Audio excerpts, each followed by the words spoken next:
Hello, everybody. It's Friday, and that means you're tuned into another episode of the Sleeping Giants Gamecast. No nonsense. Let's get into it.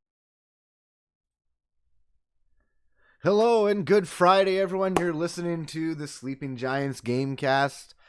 I am TSG Big Time, and welcome to episode number 9. Woo! We're almost at number 10 milestone. To the right of me, we have Zombie Face. Axel Haxon, as I also unplug my Xbox with my foot and then try to plug it in during introduction. And you got me, LU Radio DJ, Kyle. That was a fucking really simple intro. Sorry. That's all I need. Off guard. That's all you need, man. Simple. Last time I went to elaborate, you're like, bro, I know, you're supposed to shut up, introduce fuck yourself. No, yeah, you definitely were like, I didn't think it would take like 7 minutes to introduce. So, Shit, second prime cut, Maple Leaf prime cut. Eventually, I'll find out a way for you guys to be content with my fucking intros. It's with that Maple Leaf. It's always so lackluster and plain. In the future, we're just going to be cardboard cutouts with like some cheap teddy bear fucking 8-track recording. Hello. Get you that pre-cooked bacon. That pre-cooked bacon version. And I'm TSG Elusive Manor Derek. If you'd prefer, I really don't care either way. This week's special mention. There isn't one. You've all been abysmally disappointing. I was gonna say, does it go out to Praxel Blackson, Who's morphing into Erik? Oh, yeah, who's turning into Erik? I mean, in real life, getting a girlfriend is kudos, I suppose. No, it's. But abandoning everything you love You know and all what? your friends? Let's make that a special mention. We're gonna dig into Alex's personal life here and air his clean laundry, not his dirty laundry. Are we actually doing that? We're doing We've that. been We're wearing doing the that. same Well, laundry for look, 4 days, bro. the only people that watch us are us, or the few people that we know and have you on Facebook. All right. And anyone who ever watches us in the future is never gonna go back to episode 9. Watch it. I guess that's true. So the special mention is I raised my glass of Coke Zero to Alex, who, as we all saw, made it Facebook official. Fabishal? Fabishal, whatever. Official, yeah. Okay. So, quite honestly, congratulations on that. It's Thank you. great to see Cheers, people. brother. Thank you. That's my first ever Facebook official relationship in real life. Ooh, that's nice. Yeah. That's nice. Now the world. Yeah, so I don't know if that's like a pour him a glass of tear wine or if that's really like a Weiser's moment or something. That's a Weiser's moment. That's a Weiser's moment. Okay. I don't know if it's a Weiser's moment. It's got to be like some really. Is there somewhere in between? No, I'm thinking of like a really low end whiskey aged. So like a Fireball? or something. Yeah, we'll go with a Fireball. It's a Fireball moment. Fireball Something moment. that I wouldn't drink, so like would raise the glass and I'd kind of be like. Okay, but the actual one is Yeah. a good one. The actual fact is a good one, but the fact that it's my first ever is a Yeah, that's what we're going with. Like the Gotcha. Facebook official gets the Fireball and Okay. and like the whole act of getting of becoming official is like the whiskey Remy aspect. Martin cognac Louis the 13th, like Look at the ladies, 3,000 bottles. ladies out there, while you may not be able to get Axel Haxon anymore, you can get such fine pronunciations of the language of love from young Mr. Elusive Man over here. My name is actually Derek. Thank you for forgetting that, buddy. You've been gone 3 days. You've been and you gone already so don't long, you remember forgot my your name. I know what your What name you're is. really supposed to say is that if you're tired of being disappointed in your love life, you should probably get away from Erik. was that what I was trying to say? I didn't realize that. He's gonna like one day he's gonna be like, I wonder what those idiots have been up to these last 10 years. And, like load up like podcast episode 1 to like 100, and he's just gonna realize he gets Dang, ripped Erik. in every episode. I feel like one day we'll just forget about him and not talk about him at all.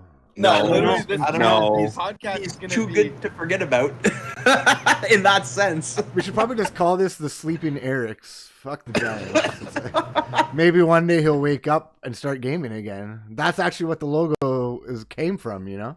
Eric standing up, waking up from his slumber, like, well, I miss video games. 8 years from now, he'll be single again. He'll have 19 kids and regret his life. And we'll see him play Siege. And he's going to be like, when's Siege 2 coming out, boys?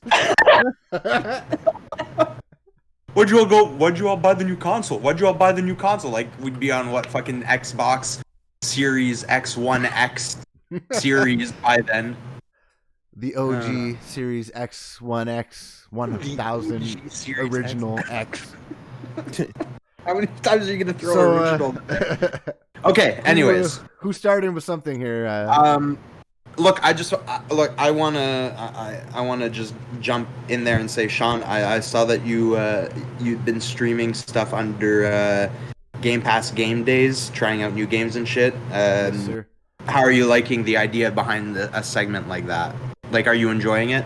I'm loving it because it actually kind of I've always loved the idea of Game Pass, and as you guys know, I'm a big like especially now, I really support Game Pass. I think it's a great move they're making. I'm trying to remember. Were you a day one adopter, Sean? Of Game Pass? Yeah. I think I did get it at the start, but if I remember correctly, I was a lot like, man, because when they first announced it, they're like State of Decay 2 and a couple of other games, and it wasn't really a Crackdown 3. It was all like solid like 6 to 7s, or if you're talking Crackdown, like 5 to 7 games. And I'm like, man, this is cool, but is this just what they're going to give me? And they have given tons of that, but all those games, as we know, like State of Decay, is super fun. Okay, yeah. Continue, though. Sorry. Yeah, I just had to ask. But yeah, I've really loved the idea, but often what's kind of nice about us taking a break from Siege or maybe potentially uninstalling Siege and not coming back to it at all Eight. is and also Alex getting a girlfriend is this week. Like, I know Alex made a joke beforehand. He was throwing me under the bus about something, but it doesn't matter. Of course. But I was actually enjoying that. I'm like, oh, well, I'll try playing this. So, like, I played Minecraft on Monday. I played Bard's Tale, the OG trilogy, which I think is like a 20 plus, maybe probably even like 30 or 40-year-old game. I played that on Game Pass. I played Undermine, which I believe you also tried. Oh, on yeah. Tuesday, if I'm not Hot, mistaken. right? Hot? Yeah, well, yeah. So I'm liking, and I like that it's. I mean, it might sound bad that like I'm being forced to play video game, but I play video games every day anyway. Mhm. And it's always like, man, I'm always playing Siege, this competitive shooter or whatever, and I don't have time to play this game or that game. So forcing myself to go on to that positively, I would say, to try something new is so far. I mean, maybe I've been a little bit picky about the games. Like, I don't just kind of choose like a random shit game. Like, I'm like, oh, a Bard's Tale trilogy. This looks like D&D classic. This probably is right up my alley. Undermine was suggested to us by Alex, and I think got like 8 or 9 as a review anyway. Yeah, so There was that I'm really really good liking one it. you played yesterday. I'm going to talk about that after. Oh, okay. Don't skip the beats, because now Right. the proper segue here is, or the conversation to be had was that Derek and I both streamed Undermine, like I think accidentally, like a day after each other. Yeah. I think he did it Tuesday, I did it Wednesday, Yep. and I actually didn't know until today. I think I looked up his stream because I'm like, or yesterday I was like, oh, I gotta go check out where Elusive Man's at. I want to see if he hit his 50 followers yet, so we can have a special mention for him.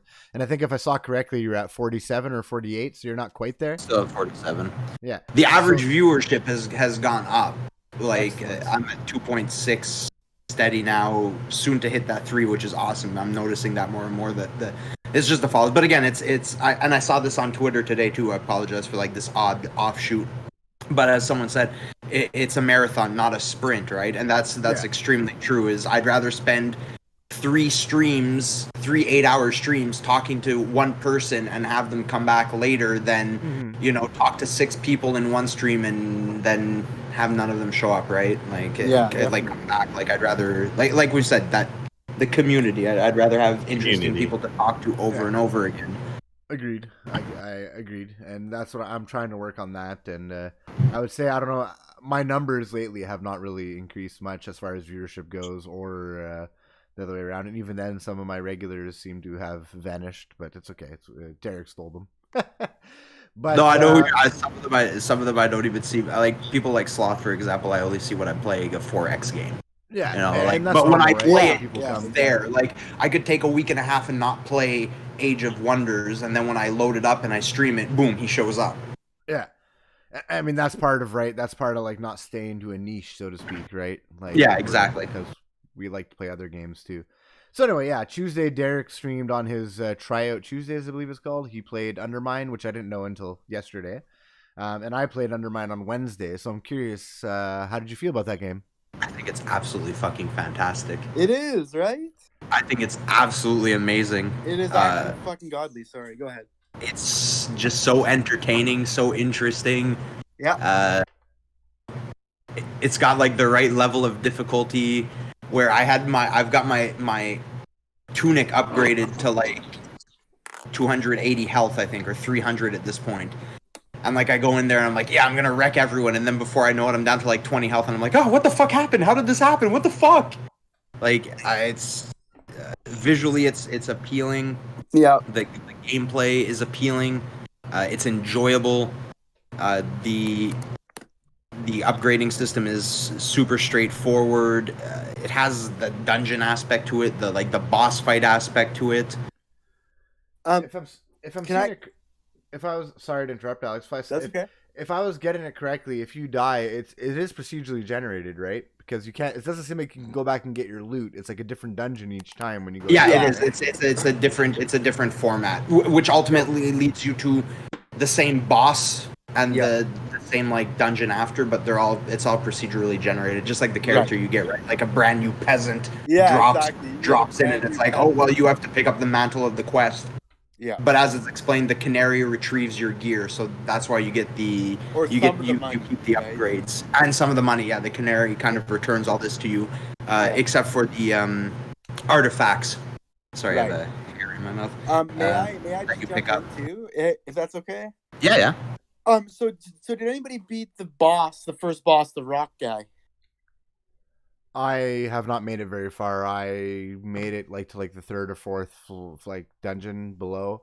I think I died, and then I started to progress again. And unfortunately, I think I passed out. I've had a rough long week, so I was tired. All good, yeah, all good. But I was enjoying what I played. But no, I have not encountered that boss yet. Okay. I made it to just that like worm centipede boss there. Okay. So I don't think see that boss at all. First of all, second of all, I beat this rock boss, right? And ever since I did that, it changed everything. So you go to like Gold Mine 1, but then I started meeting people who'd be like, oh, there used to be a bigger rock elemental that lived here, but now that he died, the caverns are filled with water now. I'm like, wait, what? And everything's fucking different. And I'm like, holy shit. So wait, if you beat a boss, although it is like roguelite, if you beat a boss, it appears that it changes the world around you, even though you're going through the same mine again, trying to retrace the steps, but the steps will be different. So the bosses seem to be some sort of checkpoint once you beat them. Even in art style, I find that while it is like a roguelike, it really is taken away from some classic Zelda, right? Yeah. In many aspects, and obviously, like, you know, you think about Zelda, like, even, I mean, I know Ocarina of Time is like more advanced than like a Link's Awakening and A Link to the Past and all that, but just how like the defeating certain temples changes the world around you or whatever, and, you know, filling up dungeons with water, it seems like there is that mechanic or aspect to it, but I haven't delved in enough to it to really say more on it. Right. It actually, I just want to say it's really cool, and I really like it, and I really recommend it. And I don't know if anyone's ever played Goof Troop, but it reminds me of some of that game from the SNES era. It's a top-down, like, don't fall in the mine hole thing. Another little bonus thing is when your peasant dies, you get a new named peasant, right? Who gets part of the gold from your other peasant and whatever. But the wizard and shit, they react. They're like, oh, shit. They're like, oh, welcome back. Oh, wait. You're not the guy I sent down there. Yeah. Oh, well. Here, make sure you kill this shit. It just made me laugh. You know, it just made me laugh. And then also, you unlock guys like Derek. Did you find the blacksmith? Yeah. Yeah. Did you find the so did I. peasant in a cell or whatever? Merchant. Yeah. Okay. So once you do that, it's also kind of a checkpoint. So the bosses appear to be a checkpoint.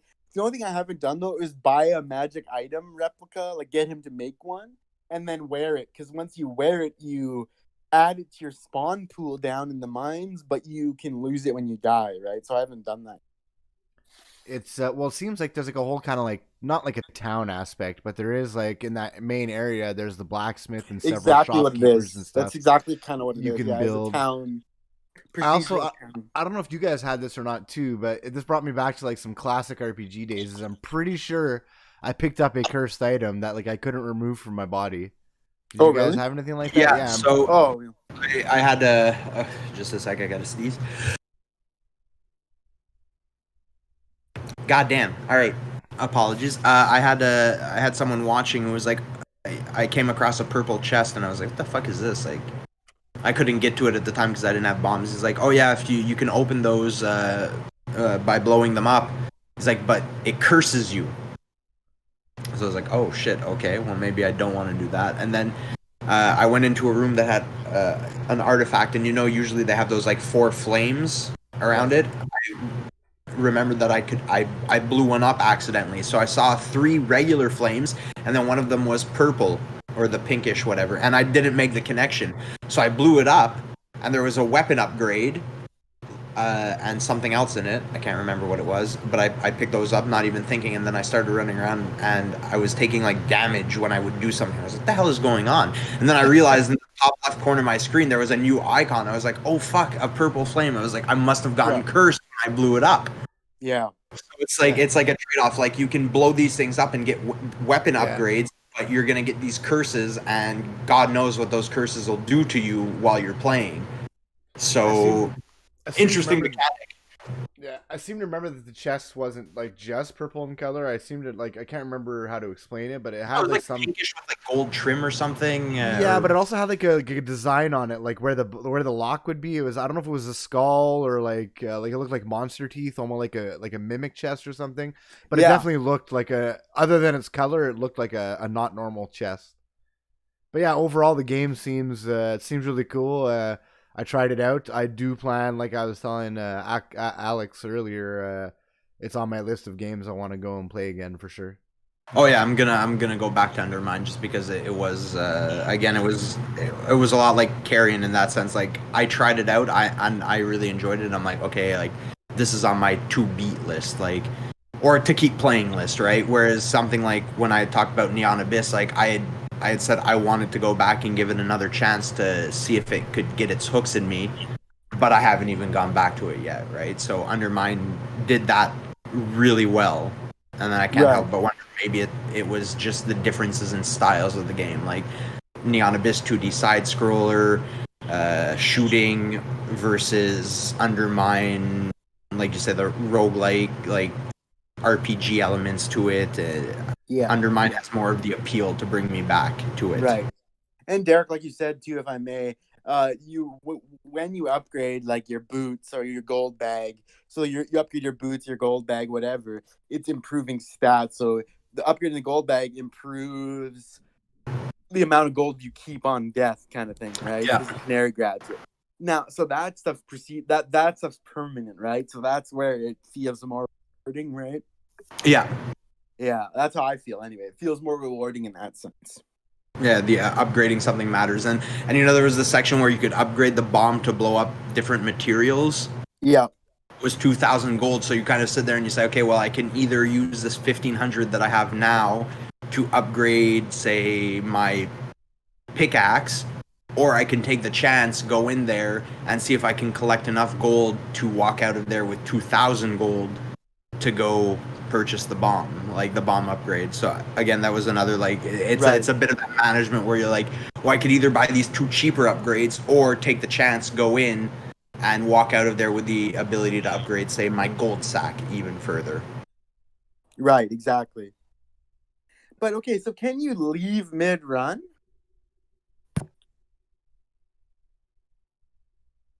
Well, you can't go back up, right? Yeah, No, you that's can't go back up. I don't know if you can exit. I didn't try. Like I was so like I stopped my run when I died at one point. I was coming up on the 3 hour mark, and I generally keep those streams to 3 hours, and I eat dinner and I come back. So I think I was coming up on the 3 hour mark, and I told myself, okay, the next death I'll stop. But I can't remember checking to see if there was like a save and quit option. right. Yeah, I'm not sure. I mean, you can't. I don't think definitely you can't physically go back because you drop down the hole, right? And there's Yeah, no there's way no of going back ladder up. to go back up. Right. So unless there's some sort of like town portal that warps you back, but usually these roguelike games would be you die and go back, or Derek saving and quitting will just either start him back there or. Well, what's interesting too is Hammerwatch Heroes is like a similar game, right? Where you go down to a mine, collect shit, but that has like an elevator where you can send stuff back up. So whatever you send up, you keep, even if you die down there, right? But I haven't seen a similar function in this game yet, in Undermine. So Maybe later on, as soon as there's a lot of things to unlock anyway. yeah, it does.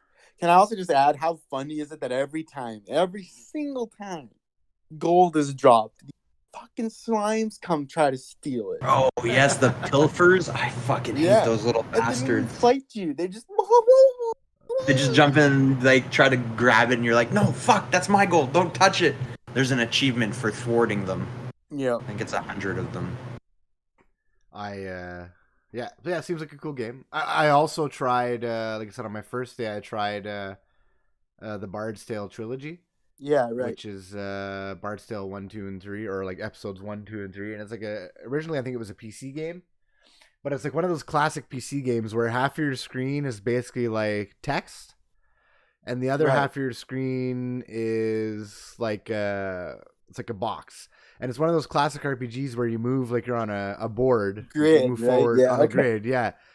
And there are random encounters. Then all of a sudden, like a photo of like an orc pops up, and it's like, oh, your life is about to end. You encounter 5 orcs or whatever, and it's a classic RPG. It's very dated, but I was enjoying it anyway. I took the time right at the get go to make our entire D&D party, and literally my first encounter, I screenshotted it for Alex. My first encounter, the entire team dead. Then I had to walk back to the tavern, and I don't know why this is like this. Probably just because it's ancient game tech. I had to somehow my entire dead party. I could walk back to the tavern. I had to unequip that group. I couldn't delete them and equip another group of people. So I don't know if I have. So now I have like this dead group of people there, which is cool. So I get to keep them as like a keepsake. But it's very classic D&D, like the role playing, like all the characters, the classes you can be. There's actually a surprising amount of like character classes you can choose from, both male and female, and also like the picture card, the player card or whatever. It's like a still photo, but that moves like a little bit. It's like a still photo, or once in a while it's like almost like a GIF. Once in a while I see like the shoulders move or their eyebrows move if he's like an evil wizard or something like that. But it's a really fun game, and it's turn based. Obviously, you set up your attacks. When somebody gets hit, like the player card like flashes red or whatever, and you hear like a slashing sound. I can't say I'd recommend it necessarily because there's so many better RPGs to play now. But if you want to take a trip of nostalgia, I would recommend it. Fair enough. Now, are they all like that? Because wasn't there a newer one done recently that was like an action third-person game? Yeah, ARPG, yeah. Because this is the original trilogy, the Bard's Tale, from like the PC, like I said, maybe 30 or 40 years ago. And obviously Microsoft owns In Exile now, so they brought that forward onto Game Pass. There is a Bard's Tale. There's like 6 Bard's Tale games on Game Pass right now. Yeah. Because there's Bard's Tale, the trilogy, which is episode 1, 2, and 3, that old classic style. There's another one, which is like an action RPG. There's like 3 of those, I think. And then there's one that they recently, like just this summer, like just in July, I think, got released on Game Pass. It's called, it's like Bard's Tale 4, I think it's Bard's Tale 4 remastered and resnarkled or something like that. So that's probably like the most recent one. Fair enough. And then my last game that I played, because I have to talk about it. This one might take a little more time though here. Battletoads released yesterday.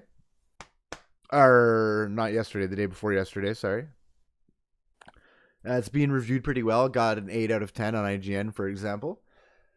So obviously I downloaded it. I already downloaded it earlier in the week, pre-downloaded it, but I actually spent some time with it yesterday. I probably played it for a good 2 or 3 hours. Game's fucking awesome. If you're into that side-scrolling beat 'em up, it's really, really good. Like, better than I thought it would be.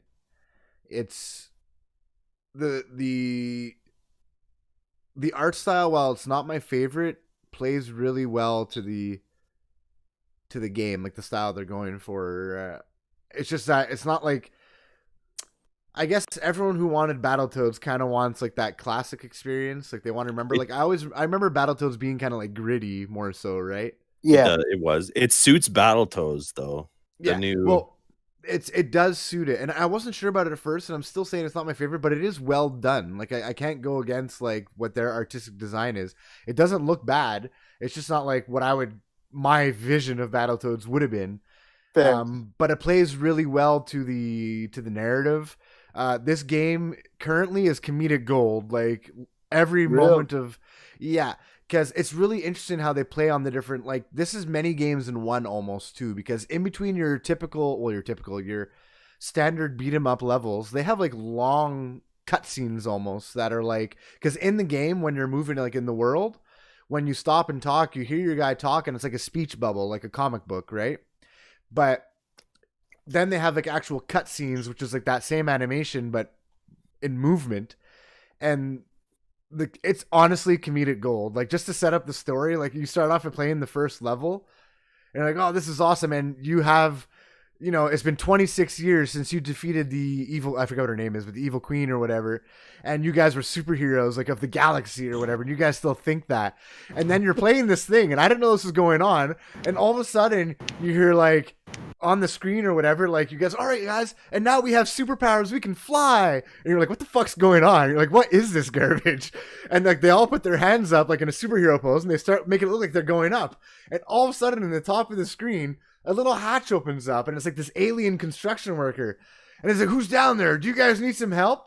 And all of a sudden everything goes black. They've been stuck in a fucking bunker for 26 years and been living a fake life. Like they're like crazy now. Yeah. they think and then they come out and they're being like interviewed by these like alien news people or whatever. And like, so what's like, oh, we're superheroes of the galaxy or whatever. Like nobody remembers who they are. Nobody remembers anything they did. And they just been like living a fantasy the past 26 years. And that sets up like the story of this. And it's really, really comical. The art style, while like I said, it wasn't my choice for it, I think it really matches what they're trying to say. What's really nice over the original, because if I remember, I mean, it's probably just because of the Super Nintendo days, but if I remember correctly, they just looked differently. They didn't really play differently in those days, right? Am I incorrect on that? Does anybody remember? You only played as the one Battletoad. No, you can play as all. No. I'm talking on the like Nintendo. On a Nintendo, because if you brought up the Super Nintendo, that's Battletoads, what, the arcade Double one? Dragon, the SNES one. I'm talking about the SNES one. Okay, then you could play as all three of them, but they still played the same, But it was just a skin, right? Like even in the Battletoads Double Dragon one, I think it was just skins too, really. Yeah, no, it's all skins. The first one, it was just the one Battletoad, unless you were playing 2-player. So no, it was. Yeah, so in this one, all three characters, as you'd expect in a modern side-scrolling beat 'em up, they all play significantly different, like in their moveset, their size, and how they handle. Like obviously, the bigger guy is Pimple. Rash. Yeah. Rash is the biggest one. The brown Rash guy, is the right? That's Rash my is the boy. big brown one. Yeah, Rash Pimple's is the big brown. Sorry. Oh no, yeah, Pimple is the Pimple's big big brown one. brown. Rash Yeah, is so the green one. so I was Rash right. is the green one. Rash is the one with the sunglasses, I thought. Yes. Yeah. So they all play differently, and Rash I think is the smaller one, so he's typically quicker. Then Pimple, he's big and hulking or whatever, so his moves, like even when he moves, is kind of slow, but his punches hit hard. It feels really good. Like it feels honestly, it feels really good. And then how they break up the levels, like I said, is like you go into your first level. There's like those big cutscenes in between, which are really well done. And then all of a sudden it's like, oh, okay. And then I'm in, what was the first thing I did? Shit. there was like it changes up. Like there's like side scrolling like platforming ones like Super Mario that you do. There's if you remember the like the motorbikes, the speeder bikes that they had. I was gonna say I only caught your stream during the turbo tunnel. Yeah, the turbo tunnel, obviously, like it changes up the gameplay because it's not like how it was. It's not like side scrolling how it was. It's like a forward first person view almost, and you're like doing like it feels like you're racing basically. I was making it harder than it needed to be because I was trying to get as many points as you can because you get more points for like narrow missing of the obstacles, and I just kept murdering myself. I was gonna say I wondered why you missed so many times. Like he missed so many things. I was like, man, that would have been probably pretty easy, but he just made it really difficult. I kept trying to dodge last minute, because there's achievements. I think I unlocked 3 achievements doing that just by accident. But yeah, it's a really good game. It's from what I understand, I haven't played enough of it yet, but from what I understand, the story part, which is very good, is very short, which is kind of, I guess, what you expect from a beat 'em up game. Yeah, I would think so. Like we're talking like 5 hours or what? I don't even know if it's that much. I heard it's like 3 or 4 hours, which is a little bit disappointing. Okay. If you've been waiting 26 years for a game, I think you kind of want a little bit more from it. So I don't expect that much out of that game, though. But obviously, my only downsides would be that it's probably going to be short, and obviously there's no online co-op currently, and I haven't heard any talks of if they will add online co-op. That is the biggest bummer to me. That is the biggest down. Because this is a game that me, Kyle, Derek probably would have all played together last night, for example, like just to try it out. And I have very fond memories of like Battletoads, SNES Battletoads, that is. So I was really hyped for this, and then when I originally saw the art style, I was like, man, I don't know. It doesn't look like Battletoads to me. And I was like, oh man, no online co-op. While it does look like Battletoads, it's just not the Battletoads I remember, and I really do think it plays excellently. Like to me, I'm trying to remember, but like Battletoads, did Battletoads have a cartoon as well? Did they try and run the cartoon? Yeah, I think so. Because if they had a cartoon, I remember watching that when I was a kid, and I know I had some action figures too. I think they did, yeah. Battletoads as a franchise to me always kind of had the feel that they went for in this direction. So now that we can actually do that kind of thing, that's why I'm like, if they were to come up with a new Ninja Turtles game in the same art style in that same way, I'd enjoy it. Like if they were to say redo Turtles in Time or something like that in that art style, that would be cool. Because let's be honest, Battletoads is really just hardcore rip-off Ninja Turtles. That's what they are. Of course it is. It's meme. It was scary movie of that. It was the scary movie of the but I mean, what wasn't back then? Biker Mice from Mars, Cowboys of Moo Mesa, Street Sharks, Samurai Pizza Cats, Samurai Pizza Cats. Everything was trying to be the Ninja Turtles, but couldn't. It was kind of like everything trying to become Pokemon, but couldn't. After Pokemon was the thing. Like what you had Monster Hunter, you had. Was it Monster Hunter or was something else? Monster Rancher. Monster Rancher, yeah. Digimon. Monster Rancher. That. None of them were as good as Pokemon. I think I did like Monster Rancher a little bit back in the day, but not. I do remember that. I liked the little main character was just one eye with a tongue that walked around on one leg. I remember him. He was pretty cool. Everyone else was just kind of man. So yeah, that's pretty much all I have to say about Battletoads. Like I said, if it's going to be as short as they say, I'm a little bit disappointed, and because of no online co-op, I'm a little bit disappointed. Otherwise, great game. Strongly recommend. I'm just going to take a minute to add to that. Is that I was doing a little bit of stats here because I was trying to look at Microsoft's track record because we are primarily all Xbox fans anyway. We've been talking about Game Pass and all this and that, and I'm like, I feel like there's been a lot of Xbox games launching recently, is what I felt. So I went and did some research, and I'm not wrong. Since January 2020, we've actually seen the most games exclusively, like made by, not necessarily exclusively because they come to PC and everything now, but Xbox Game Studios, since January 2020, we have seen the most games come to the console since 2016, since the launch of the console. Is that fucking ridiculous? Like I did the math, okay? This is the most games since 2016, the launch of the console. There's average about 7 games a year. We're only a little bit more than halfway through the year. September, October, November, December. We're a little more than halfway through the year. And we're already at 9 since January.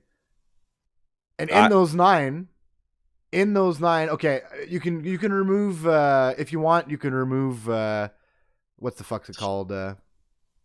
Bard's Tale with the most recent remake, for example, which puts us at 8.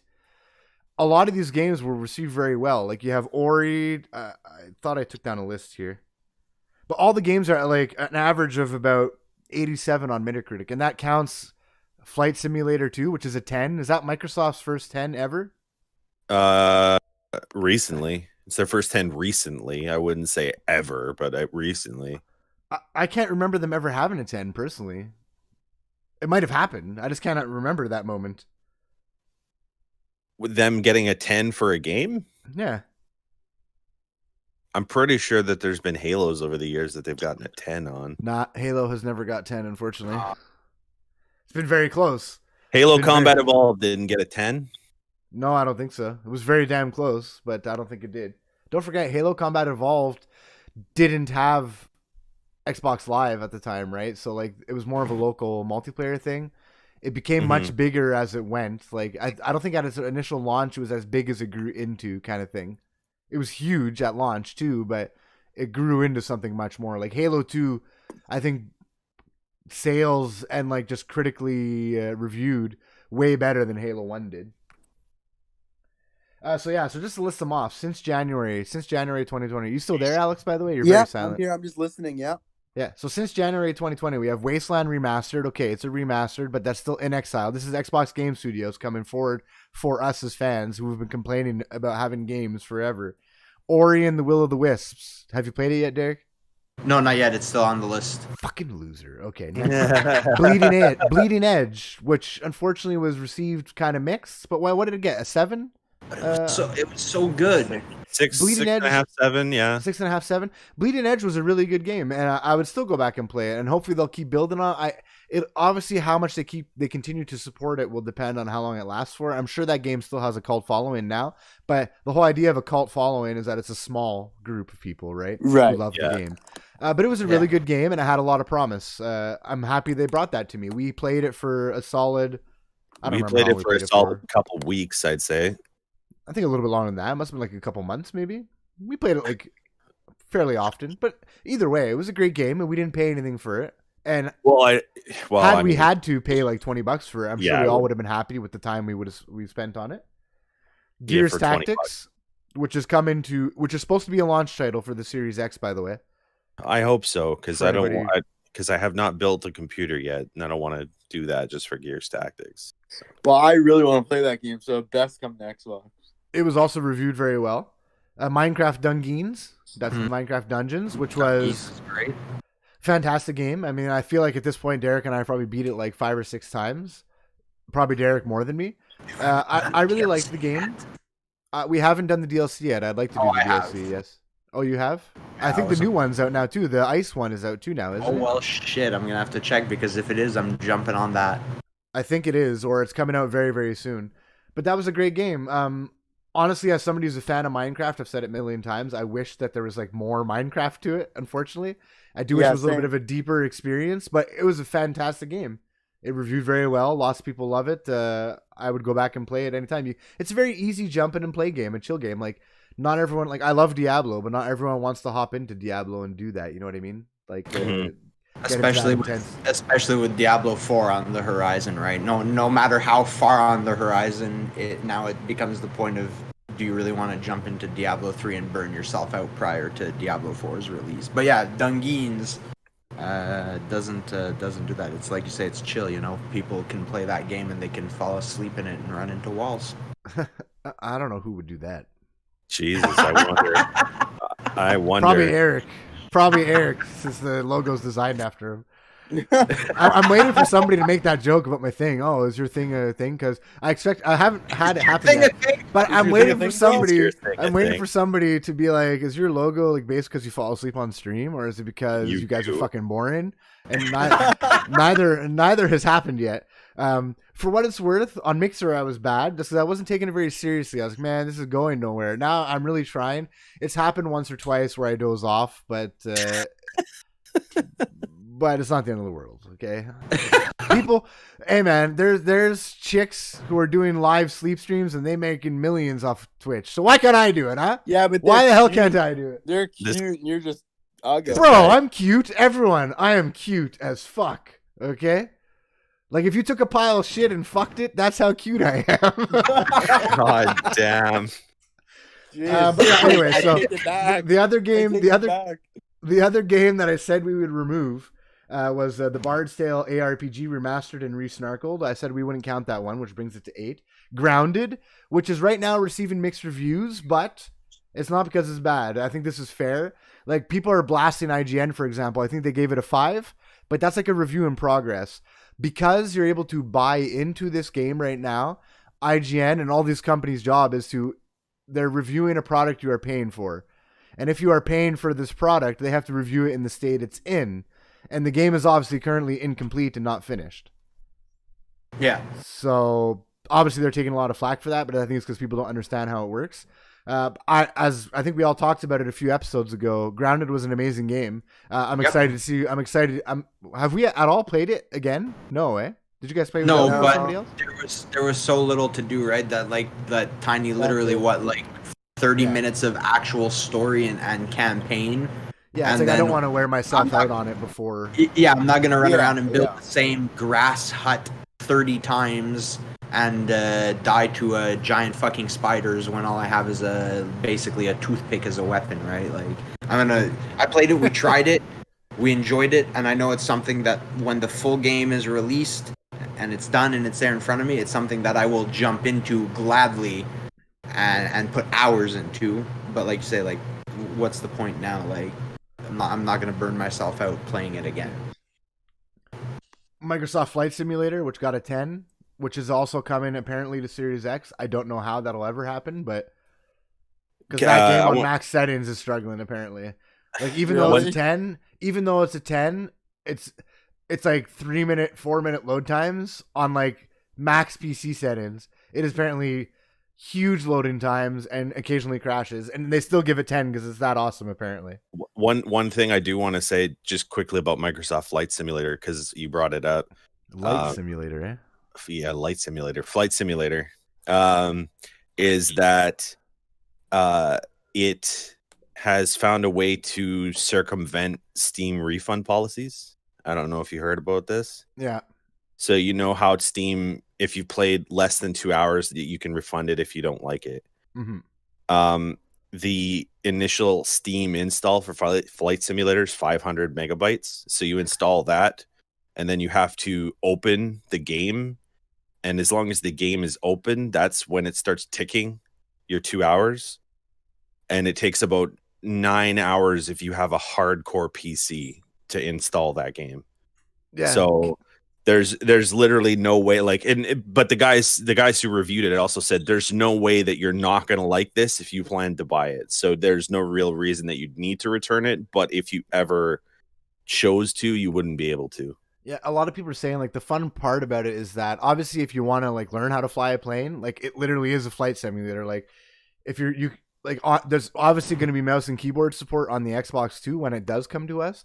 Because even on PC right now, you play with a controller.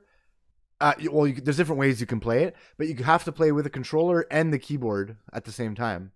Because there's like certain keys you have to press. It's like pressing the buttons on the cockpit of the plane, I guess. On the dash of the plane, yeah. Yeah, but there's also you can also play it just with a controller, like almost put it like in an arcade mode, and it's really cool because they have literally every airport in the world. There's not one missed apparently. And apparently, like different versions you have to buy to get more airports and more planes. You have to buy a different version of the game for that. There's, I think, 3 or 4 different versions. Yeah, are you sure about that?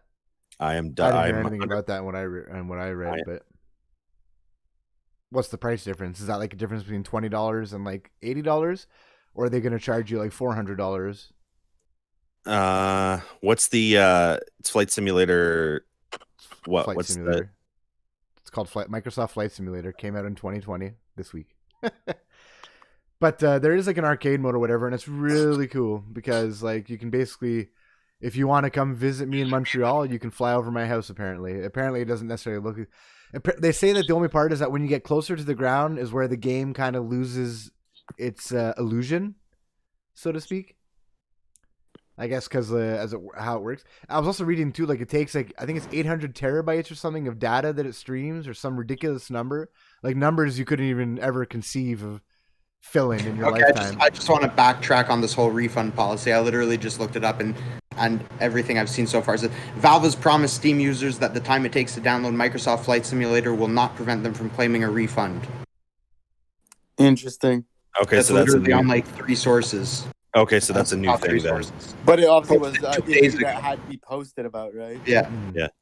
Either way, while Kyle's looking at that, like I said, there's the Microsoft Flight Simulator, which is a 10. I hope it comes to Series X. It's planned to come to Series X, and maybe now that Halo Infinite is delayed, they should try to. I mean, I don't want them to force it as a launch title, and I'm not so sure this is a game that I want or need, but it seems like a really cool game. 59, 89, and 119. So 59 is 20 planes with 30 airports. The 89 one is 25 planes and 35 airports. And the 119 one is 30 planes and 40 airports. See, something about that doesn't sound right, because of the people I was watching, they're saying how there's like literally like 3,000 different airports or something. Like there's like more than 30 airports in Canada alone. So that doesn't. Yeah, they have something doesn't seem right about that to me. They have the list of the different airports and stuff, and what's in the standard, the deluxe, and the premium. But maybe that's like fully fleshed out of those airports. My understanding was literally it used Bing Maps, and like Bing, like it'd be like going on Google Maps and saying I want to go from this point to that point anywhere in the world, and you can do it. So for an instance here, you cannot fly to I'm looking at the list of airports. You cannot fly and land in O'Hare Airport, which is the biggest airport in Chicago, in the $59 version of the game. You have to at least buy the $89 version of the game to fly in and out of the biggest airport in Chicago. Yeah. Okay, But what now, version do I have to buy to land at YUL? If they don't do that though, now are you sure that like it's to land at that airport specifically, like I said, but if you don't buy that pack, is there some sort of like just standardized airport there? Because like I said, and all the people I was watching play and all the reviews, I saw none of this.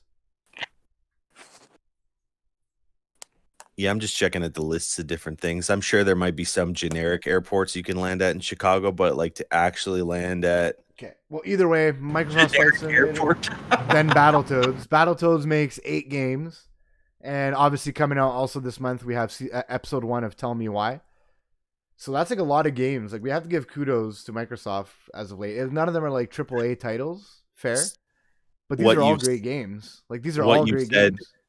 What you've said, I can echo in the fact that, seeing as I'm really the only one of us that does the PlayStation thing on a semi-regular basis, is that other than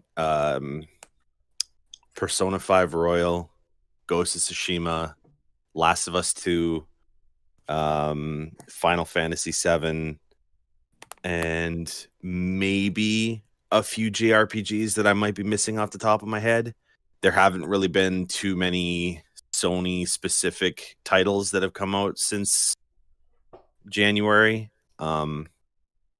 So much less than Microsoft, I've noticed.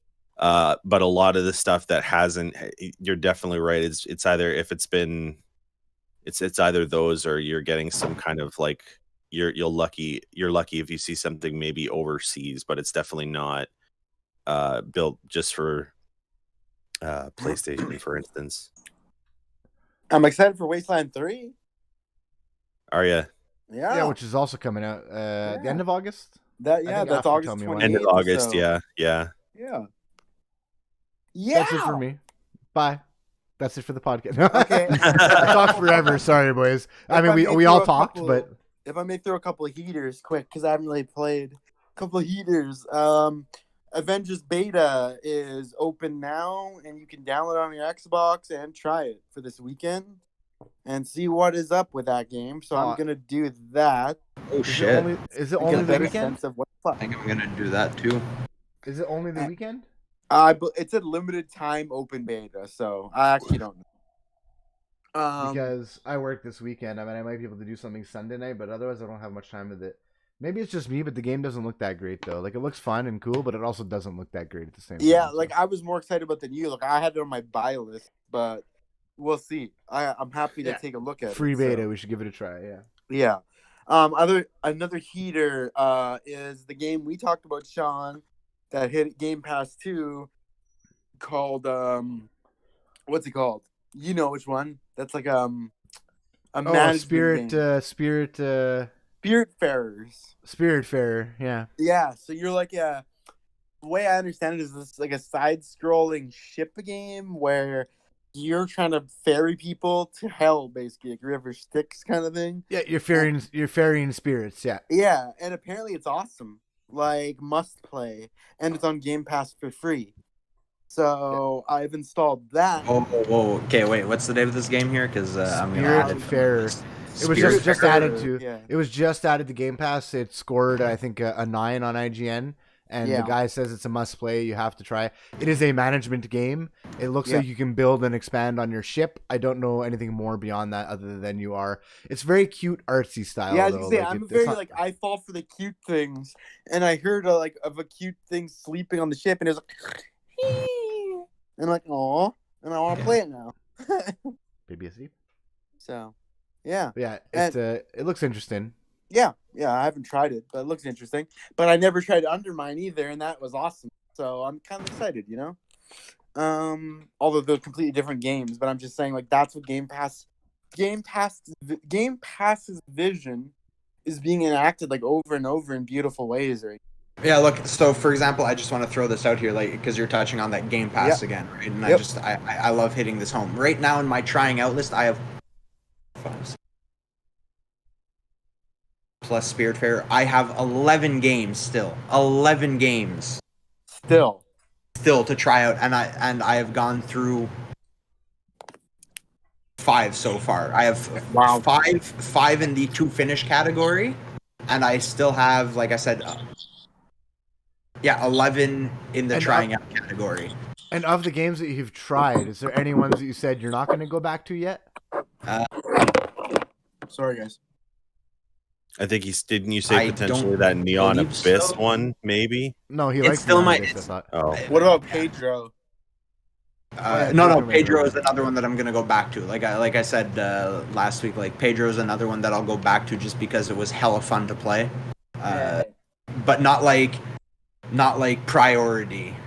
Right. On the list to go back to. Okay. Right now, my priority is still After Party because I barely played that game and I liked what I saw. And then I have Night Call. I still have Super Hot Mind Control Delete to get through, but that's not a Game Pass game, obviously.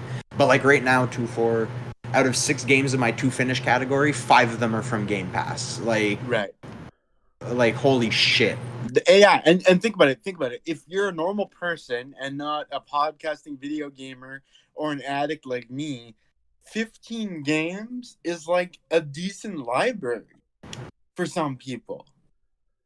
Yeah, you know what I mean? All free, like quote unquote, obviously, because we had this part of the discussion a million times. Like you pay for it, but you blah blah blah, but free basically because I'm not paying anything extra. Yeah, I like that they bring in other like big third-party publishers too.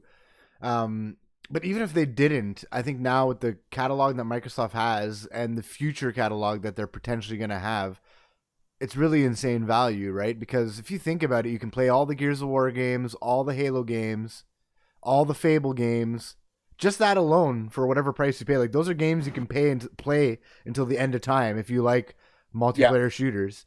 If you like RPGs, Fable, I wouldn't say it's limitless because it does kind of get samey after playing like many hours. Yeah.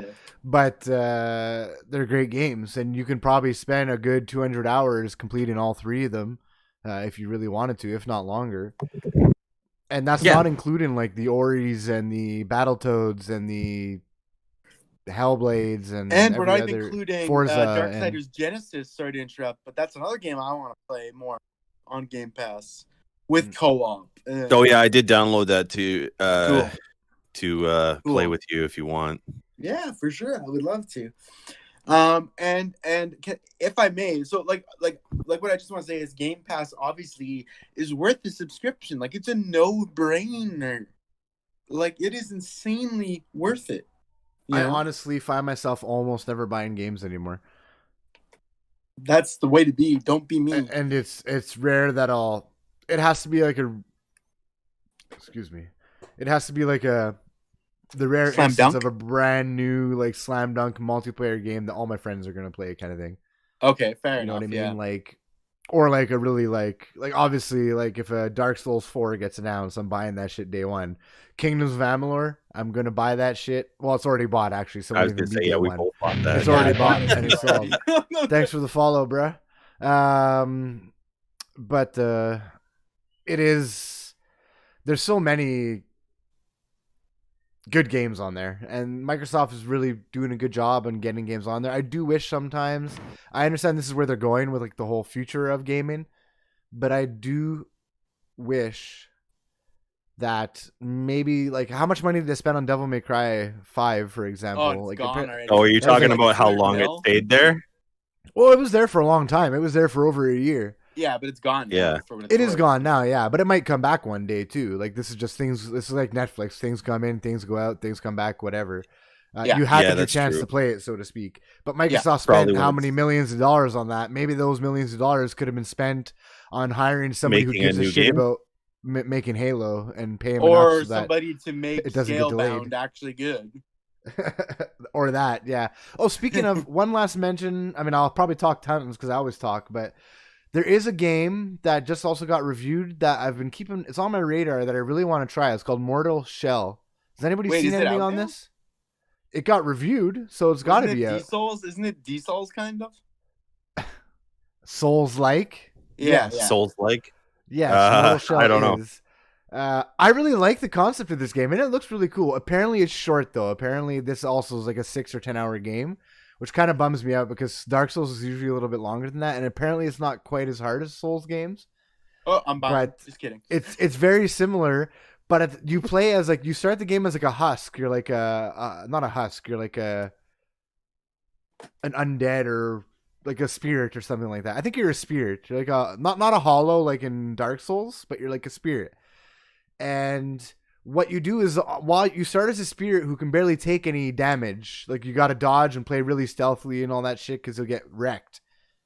But then you'll find like dead characters in the world, like knights and rogues and like assassins, and you enter into their bodies and possess their Whoa. body, and that becomes your character. Not like Dark Whoa. Souls where you bring yourself back to life. You are taking the skill set of another character Oh my. and you level up that skill set. And once you unlock that skin, you can switch your skins that you're in. You're swapping Okay, what the hell was skins. the name of this game? What was the name of this game? Mortal Shell. Mortal Okay, Shell. wait, but I didn't see this game on the store at all. Is it not on Xbox? It was It is reviewed on Xbox, so it might not be out yet, but it's been reviewed, so it's got to be out Yeah, I'm gonna, in the next since week. I'm not on camera. I'm gonna check this on my phone. Sorry to interrupt. But Well, yeah, I know. Since but you're yeah, not on so camera. it looks really cool because like there's less items and customization than there is like in a Souls game. Oh my! But it's cool. I can because- buy it. It's out. Yeah. What? But it's cool because you can hop into the bodies and stuff. And it's cool because if you take enough damage, you actually see your spirit get knocked out of the shell, and then that body is lifeless. And then you have a few seconds to hop back into your shell. Otherwise, you can get murdered, obviously, because you're super weak. Fuck! You're gonna make me buy this. Piece of shit. Well, maybe watch some videos or a review first. Well, yeah. But When does but- Alex not buy things when they're hyped? Though? 72 out of 100, 76 out of 100. Oh my god! This guy's using like an RPG crossbow. What But the fuck? the game looks a lot like Dark Souls, plays a lot. It seems like it plays a lot like Dark Souls. They're saying that it has the same creepy vibe as Dark Souls. Some of the narration and characters are better than in Dark Souls. It seems like a less deep and less difficult experience though than Dark Souls. Okay. So if you're looking for something that like if Dark Souls was maybe too hard for you or maybe too complex for you, this might be a good entry level place to go. And honestly, I don't know what the price is. Is it full price? Is it like a $39.99 or is it $69.99? Let me double check. 38.99. $38.99. for apparently it's 10 to 15 hours. So like, Okay, so I'm not gonna buy this right It looks away. like it looks like a sweet RPG though. Like I'm probably gonna buy that one. Nice. I might wait a little bit just to see if it comes to Game Pass because it's a cheaper game and they usually have more tendency to hop on the Game Pass like next month or something. True. Plus, Microsoft is starving to have a good launch, right? So they might sure. want to. They might be. I'm curious about that actually. Before we go into anything else, now that Halo's been delayed, properly so, what does a Series X launch look like, boys? Like, do you think Microsoft is going to open up the wallet and push some things? Because Forza is nowhere near. Like, or are they just going to launch the console with no games? Yep. And just do Game Pass and They're use the Game Pass games. Yep. They're going to launch it with Game Pass and then the upgraded versions of. You're going to see your upgraded FIFA, Madden, Valhalla, Cyberpunk. You're going to just see that stuff. Yep, and that's what will float it for the first 2 months. But you don't think that they're going to have to still pad Game Pass, so to speak? Because there's already, I forget how many, 10, 15 million users on Game Pass. Like, they already know that we're in the ecosystem. We are already in the ecosystem, those 15 million people. We don't need to buy a new console. So they do at some point want to try and push a new console. Will it maybe get delayed? Will a console? I feel like they have to. Yeah, I feel like they have to put something. Like, I mean, they might offer Game Pass for free for like 6 months or something like that to get the new people in. Yeah, maybe. But I feel like if they want to, I mean, a lot of people are saying it doesn't really matter. Microsoft doesn't care if they sell the console, but I feel like that can't. Like, it's probably true. They just want you in their ecosystem, but I feel like they will want you to go out and buy the hardware. And obviously, yes, it will make your games load faster and run better. But you don't think that they're going to do something to sweeten the deal, to pad that deal? I mean, I'm sure they will, but not. I'm sure their marketing department will try to figure something out, but again, it's not something that even themselves as a company has deemed essential for us to do, right? To go out and buy new consoles. So they can sweeten it as much as they want. Even with Halo Infinite, I am not going out to buy a console day one launch. It's not happening, right? And I think that's probably the same for most of the people that we know, most of the people that we talk to, because Microsoft has already made it abundantly clear that that is not their marketing strategy here. Like, they're not trying to stuff the new console down our throats in the similar way that, say, Sony might be doing it with a limited catalog, blah, blah, blah, blah, blah, blah. They're... I don't know. Out of the two, they just play any, like they just seem more vision oriented now than they do money oriented, which is obviously it's a ruse, right? The reason they're going down this path is because it's making the shareholders money. The CFO is proving that this is working. So whatever business model they sat down and showed at whatever fucking shareholders meeting, and they said, look, even if we don't push the console, this new console, we're still going to make X amount of money. These are going to be your returns. Everyone's happy. Yay. All right. Good, case closed. Fuck it. So Halo Infinite not being there on launch, it feels like a punch to the gut in the sense that we the Halo fans have been waiting for this. We're hoping that this is the game that makes up for Halo 5. Now it's being delayed, but I'm still sitting there and I was like, well, even if it was coming out day one, I wasn't buying the console day one. Not happening. That's fair. And like you said, I guess they don't need to push the console like they did in the past, but I feel like it would be really strange for them. Like, just from my perspective, it would be strange that a new console would launch, and let's just say that we don't know about it. We're not in the loop. And we don't see anything happen. Like, if you don't go to a website and you're not in the loop, just nothing happens. Like, I do feel like they have to... I don't know what they'll do. I feel like with... what the hell is it called? With xCloud, that's like a bonus, but we can get that now with what we have. So I'm just curious if there's...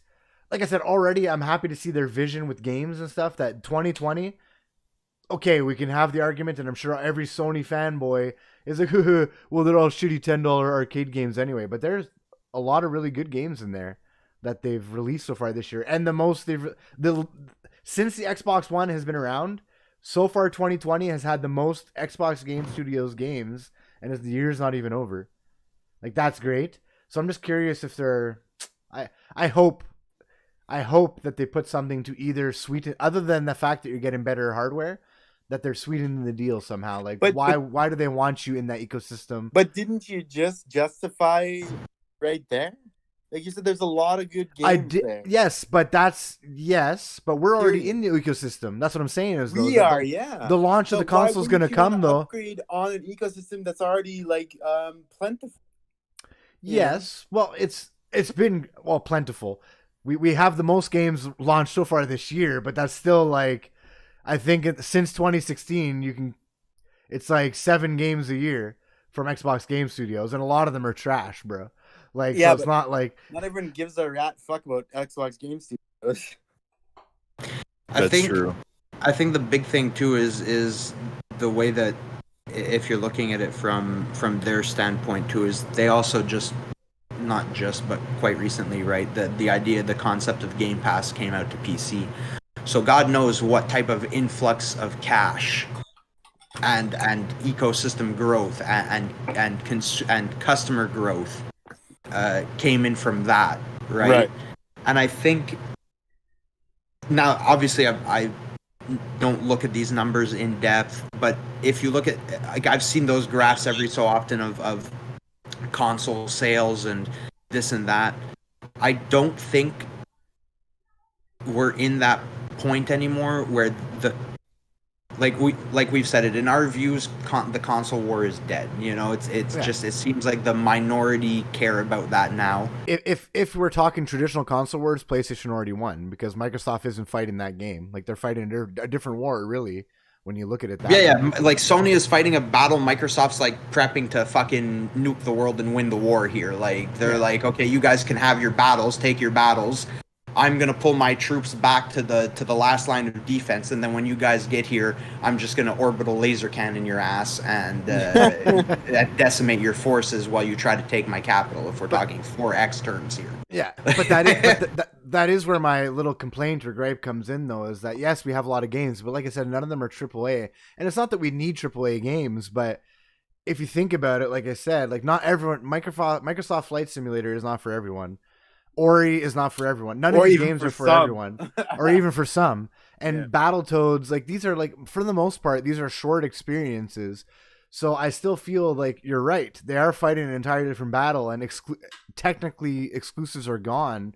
But the reason why I think Microsoft Game Studios does matter, and what they're bringing to their platform, and I feel like they will. I don't know what they're going to do, but I feel like they have to do something to sweeten that deal for people who are in there and want to stay there, because maybe as people who are on Xbox right now and in Game Pass, they're like, you know what? I'm tired of playing these.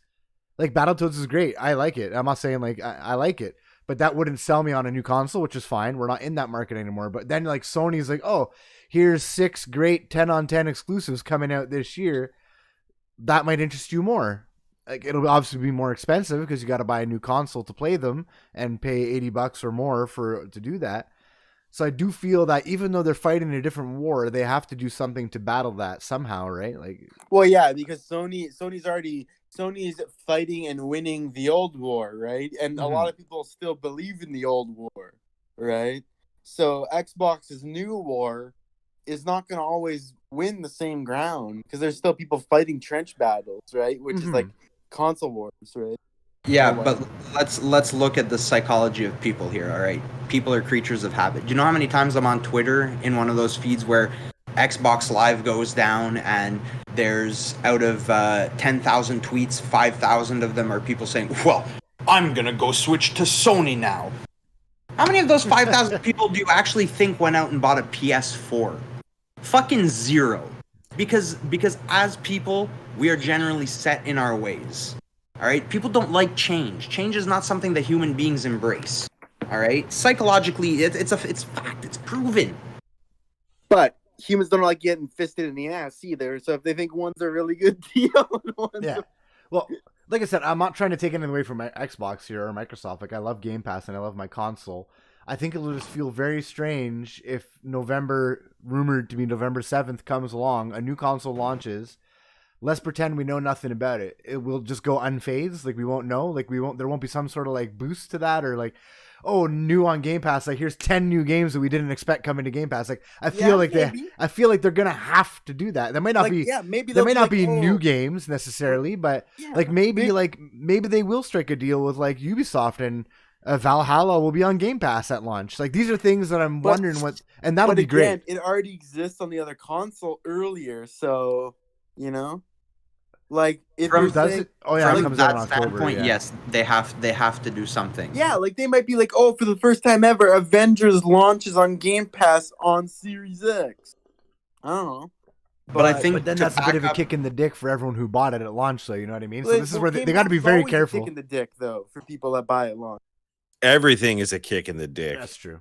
To But at back this up point- to your point about Microsoft Studios really quickly, though, is I think in general they should just be focused on fucking finally making a AAA game, something good like that. That should be their main focus, not the direction of the console. They just need to poop out a fucking golden shit is what they need to do. They really Like need to reclaim the fact that they're an actual game studio. Like at base, that's what they need to do. Fuck the consoles, fuck this, fuck that. Just fucking make a goddamn AAA 10 on 10 game for once, please. Like Just you're a reminder, Microsoft though, like- Game Studios, for Christ's sake. You are Microsoft is in the damn title. Just Give me remember something though good. that Xbox Game Studios as itself is now an umbrella of all those other studios they bought. So like that's- Moon and In Exile and Obsidian and all that are Xbox Game Studios independently, and Double Fine and etc. etc. But yeah, like I said, so far this year has been going good. There's no AAA games in there really, other than Microsoft Flight Simulator, and that's very as awesome as it's being reviewed. I would say it's probably niche. I don't think maybe everyone will buy it to try it because it's a crave, and you'll be like, oh, this is kind of cool and fun. But I think it's a very small percent of people who will go back and play it. But like games like Battletoads and Ori, these are fantastic games, but they're short games and they're not for everyone.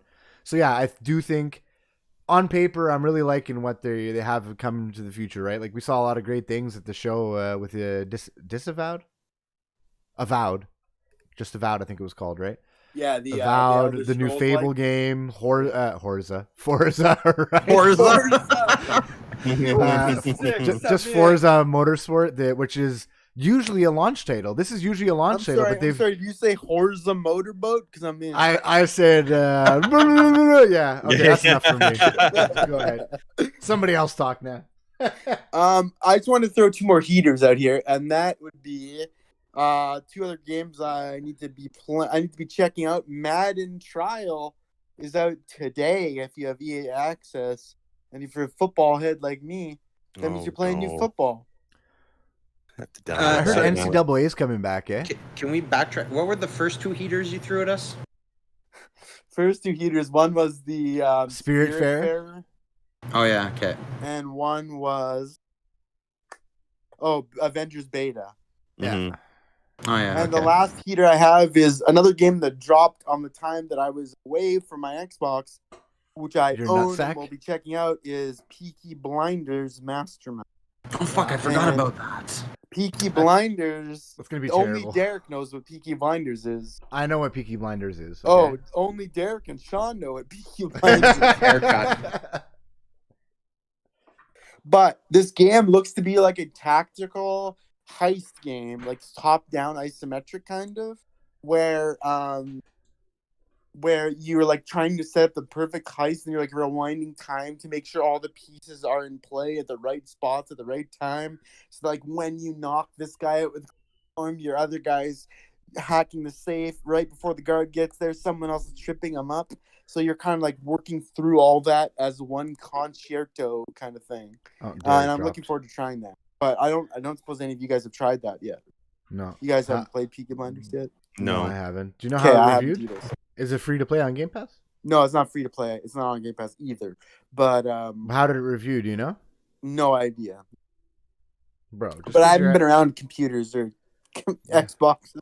So Peaky Wait, how is Blinders. Discord still running if it's not Is it- running? What the is fuck it- is going on? Is it called Mastermind? Peaky Blinders Mastermind? Peaky Blinders Mastermind, yeah.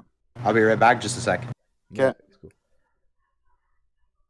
It has a 63% on Metacritic, a 9 on 10 on Steam, whatever that means, and a 6 on 10 on IGN. So overall, Have it you doesn't put a- seem that great. Did So it's you not put up the super thing? good then. Okay. What was that? Sorry. Never mind. What was So- that, Kyle? Never mind. Go ahead. No, what did you say? Go ahead. I was just wondering if we were doing the thing until Derek got back, but he's back, so never mind. No, we skipped a week, remember? No, my computer's No, not that ancient. no, I can meant- get back I into meant like Discord a- rather quickly.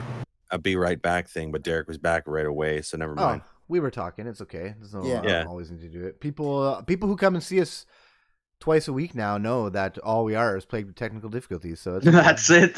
Yeah. We're all about the technical difficulties. All about the Yo. technical difficulties. That- I mean, that's is what, it really working if it ain't working? I mean, I don't know. That's what the podcast is. Technically sub-sufficient gamer. We sort mean- of kind of work sometimes. I've never dropped for what it's worth, so fuck you. Oh my god! It's just like your internet that never crashes; it just crashes. Is it like It that? never did. There was that one And then time. you drop. Delete. One time. There was that one time on stream that it happened. Discord has a bad habit of eating CPU. Like it's fucking yeah, it's going out of terrible. style. I actually really want to get on a different platform. Not gonna lie. Well, that's like I said, because Discord opens up like 5 different things.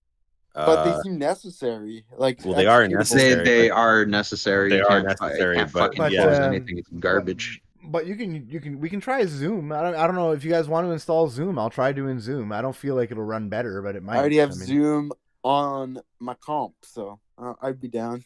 Zoom is not horrible.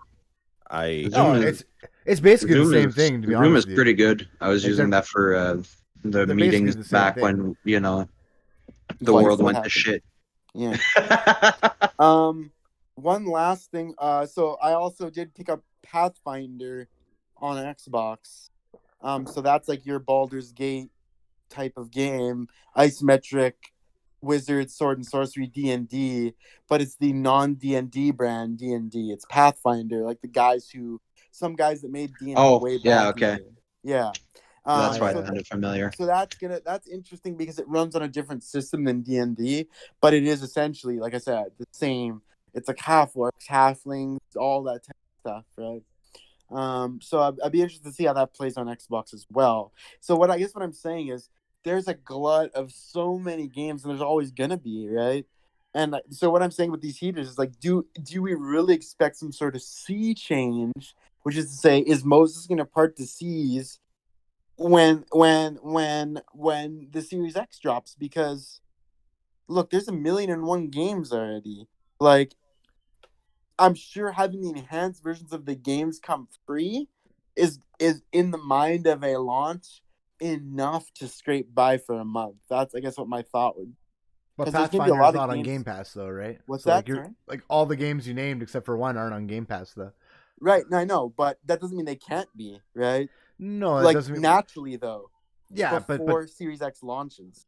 Yes, you're right, but like I said, I do believe that because for the launch they should try to, like I said, it would be very strange to have a new console launch, and we don't need an exclusive necessarily, but to have it go by, and if we weren't in the loop, we would have no idea. That just seems strange to me.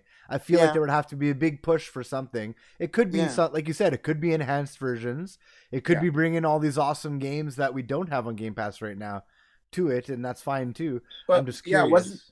wasn't that exactly the point of the Xbox show though? Is like every game will be on Game Pass here. Boom, boom, boom, boom, boom, boom. Yeah. And I believe That's the thing. They don't all also coincide with the launch of the console, launch, right? So right, that makes yeah, it that yeah. makes it like I get Sean's point that like again Yeah. to me personally, like on a personal note, I don't care because I had already resigned myself to not buying the console when it first came out, regardless of Right. what the fuck was on it. Now, mind you, if they had said State of Decay 3 was coming out, that might be a completely different story. But as of what I saw, again, personally, I was like, I don't care. I'm not getting it day one. Right. But I can see that does become the problem because again, like you were bringing up too, is now those games will all be on Game Pass, but do any of them coincide with the console? So I get the need to generate hype, and right now, and I think maybe Sean, that's probably your biggest point too, is they're not doing what they need to generate the hype of a new console. So yeah, it'll go by unnoticed for people not aware of what's going on. Is that going to make it the Wii U though? You know, No. Just Of I course, it just wouldn't feel- make it the Wii U. I just mean they were, when you think about it, they were going in so hard with Halo, though. Like months before Halo. Halo's been in development for 5 years. We prolonged it, built it on a new thing, gonna showcase our next gen thing, blah, blah, blah. We know what it looked like when they showed it. And then 3 weeks after they showed it and all the negative feedback they took, they decide to delay it. And that was supposed to be their big push. Like, this is gonna launch on our Series X, gonna launch. And the argument can be made that they never needed that, but they did that to themselves. Stated it. So now that they've Yeah. hyped those next gen graphics, I do feel like they gotta bring something. Like, Yeah, you're right. and even if Halo wasn't there at all, I still feel like there's a new console generation coming for PlayStation anyway. And maybe Nintendo in the future, whatever. It doesn't matter. Your competition is releasing this on this date. What are they doing to keep us in that system? And we know that Game Pass is a great service, and because we're so deep into the ecosystem, we're probably going to stay there anyway. But not everyone is us. Not everyone in there is us. There's a lot of people who own both consoles and barely turn on their Xbox, even with Game Pass, because Sony did so much better with exclusives this generation. So, and it doesn't even have to do with the exclusive console war part. It's more that if we're already in there, hardcore or not, what are they doing around that time of the PlayStation launch and Xbox launch to keep us there? Yeah. I'm just curious. And we don't have the answer, I don't think. We'll have to find out. Yeah. I'm just hoping it will be something. About Pathfinder, by the way, I watched some reviews and stuff. I don't think I'm going to buy it, and I don't think I'll play it unless it comes on Game Pass. It doesn't look good to me. Fair enough. Sorry.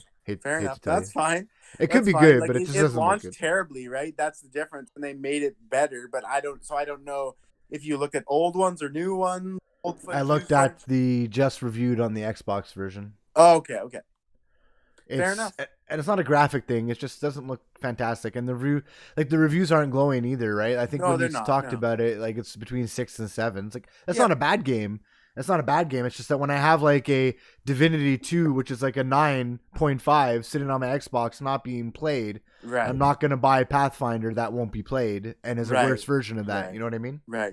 Yeah, for me the only difference is one is the classic high fantasy, which appeals to me, like the halflings, orcs, whatever. Yeah.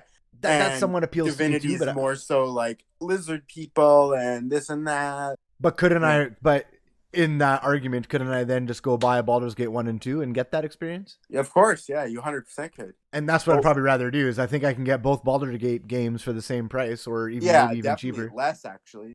Yeah. Yeah, you could definitely do that. And it's way more content. Last heater for me, and then I'm done. And it's Apex's new season's out. It's a 40 gig patch. And 41, or I think something like that. Yeah. What's that, sir?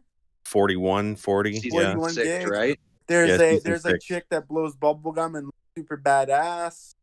And yeah, that's it. There's a cool little video, and it's somewhat interesting. And there's new stuff you can get. You could, as you loot, you get materials now, which you can cash in at shops throughout the map. And those shops have rotating inventories that you know of beforehand, and whatever's in those inventories does not on the map separate. So if you want the special item that's in the rotation, you need to loot materials and cash those materials in mid-battle, is my understanding. So basically what they did was take... Fortnite? Well, I was going to say basically what they did was take a character's unique ability and make it available to everyone. Maybe, I guess, yeah. In some way, yeah. It's like, hey, let's take Lobo and turn it into an available thing for everybody. Yeah, I suppose that's part of it, yeah. To build fucking buildings to hide in. They made in a way, they made it's crypto a not vending useless. machine, right? In a way. Or what, Alex? Or in a way, it's the Fortnite vending machines, right? Yeah. Fortnite has vending machines? I didn't even Yeah, know you go. Yeah, What you do I put care? some money in them or whatever you wood in, and you get like a random thing. God. Oh, God. Or Cuisine Royale vending machines. Let's go there if you want. Oh, yeah, but Cuisine Royale is so much fun. I was like, I we're fucking love it. weird. Yeah, but so is Apex. Yeah, I know, but Cuisine Royale is just, it's got something, something Dude, magical Cuisine about it. Royale, Cuisine Royale is like that weird girl that you kind of have a crush on, but nobody likes. And you're like, well, all my friends judge me if I go for weird girl. You know what? That's that's actually pretty fucking accurate. It's like the goth chick, and you're just like, she's kind of. You're like, yeah, you're And like, it's like, oh, you don't like she's Bethany, fucking bro. cool. She's crazy. Yeah, exactly. That's Cuisine Royale is the Bethany of your local high school. Sad God. news, boys. This just in: the Montreal Canadiens were eliminated from the No, playoffs. No. What the fuck is wrong with these guys? no, Philadelphia Flying. Fucking the Flyers, really? Ugh, disgusting. Gross. So yeah, I'm done. That's it. I'm done, guys. Tapped out. Most I of my have- shit is like, I'll play this. Or, this seems cool. I do have one little tidbit to bring up that you guys can all talk about. It's Sam Fisher coming to Siege. Oh, Yeah. Yeah. Boo! Come on, What do you mean, guys. boo? Show What do some you mean, fucking boo? strength. Boo. Talk to me about Come your boo, on, though. man. It's not voiced by Michael Ironside, number Okay, one. not being voiced by Michael Ironside is a travesty, but to be fair, Michael Ironside didn't voice Sam Fisher in Blacklist or Yeah, who did the Kiefer Sutherland? No, wait, that was Snake. no, that was Metal Gear Solid. And to be That was fair, even worse. how were those games received in the fan base of Splinter Cell? But Blacklist wasn't no. Listen, I think with this Was way, Michael though. Ironside still there in Conviction, Derek? Do you remember? Oh, no, he wasn't. He was done. Yeah, for okay, he Conviction. was gone. But, Yeah. but okay, Conviction was okay. that's one I thing. like it. Okay.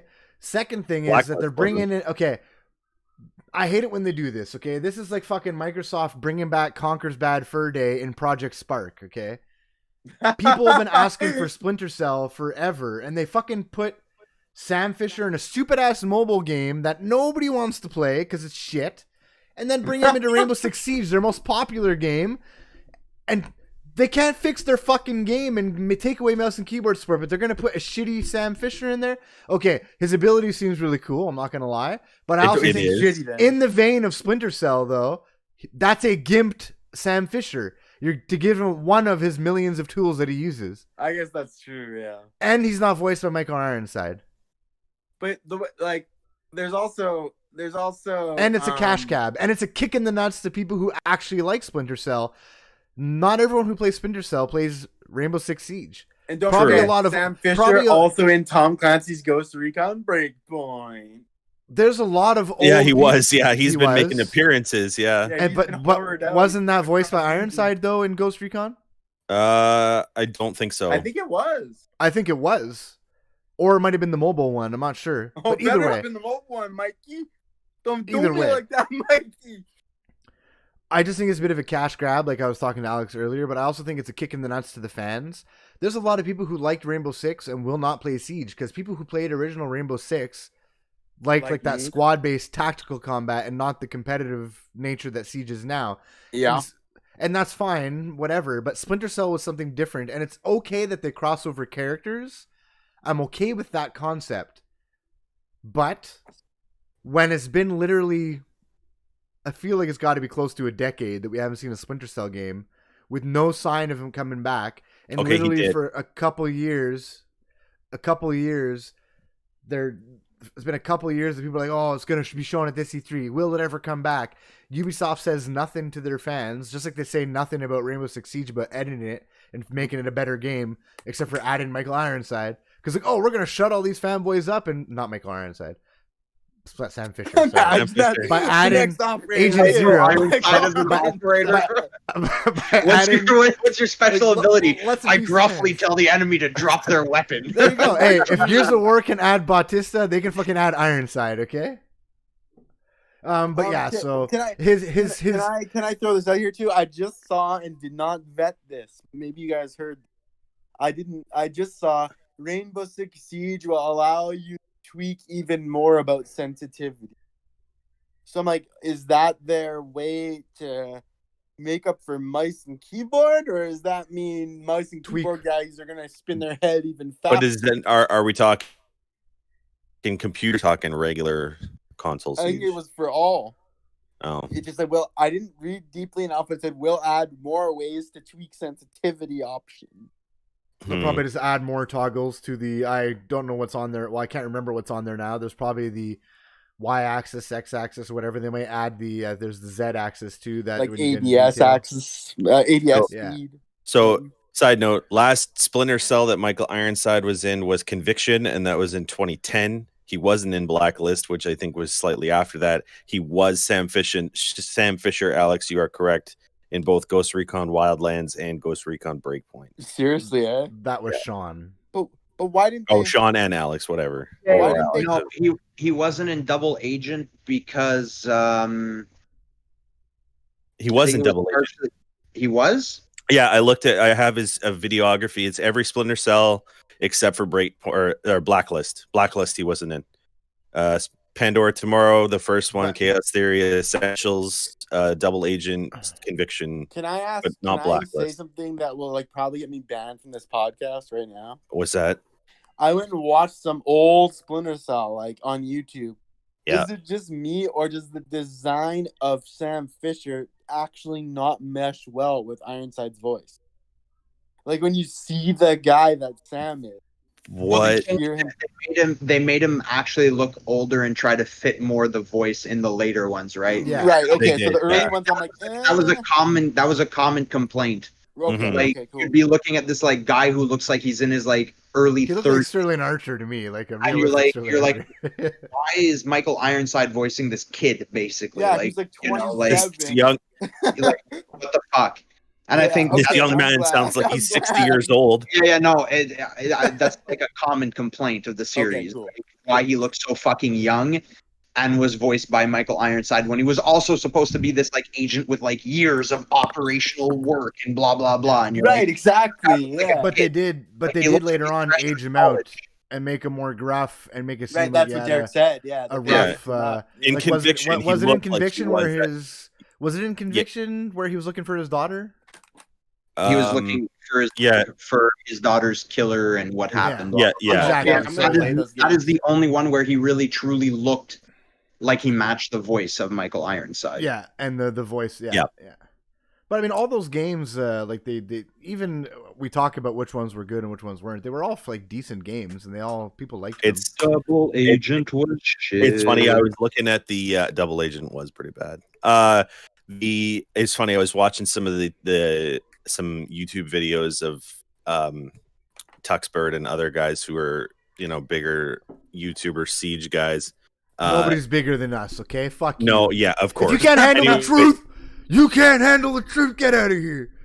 You're banned from the podcast. on the TTS stuff, like that, the Ubisoft brought them over to test on their test servers for what is it called, Shadow Legacy? Yeah. Anyways, one, yes, the Sam Fisher gadget is cool. The guns, the sights that they're bringing in are cool. But the funniest thing ever was, and they pointed this out, every operator's like name is all caps. Every single one of them. Sam Fisher's is spelled zero normally. It's capital Z and then Eero. His is the Wow. only one that's different. Awesome. And I still don't know why they went with Does anybody know zero. what the other character does yet? Because he was Agent Zero. No, Sorry, what why was that, wouldn't they Alex? just Sam Fisher? I don't know. I don't know what the other The- character does. Nobody knows. Okay. Bro, did they fix mouse and keyboard? Because if they don't, I don't care.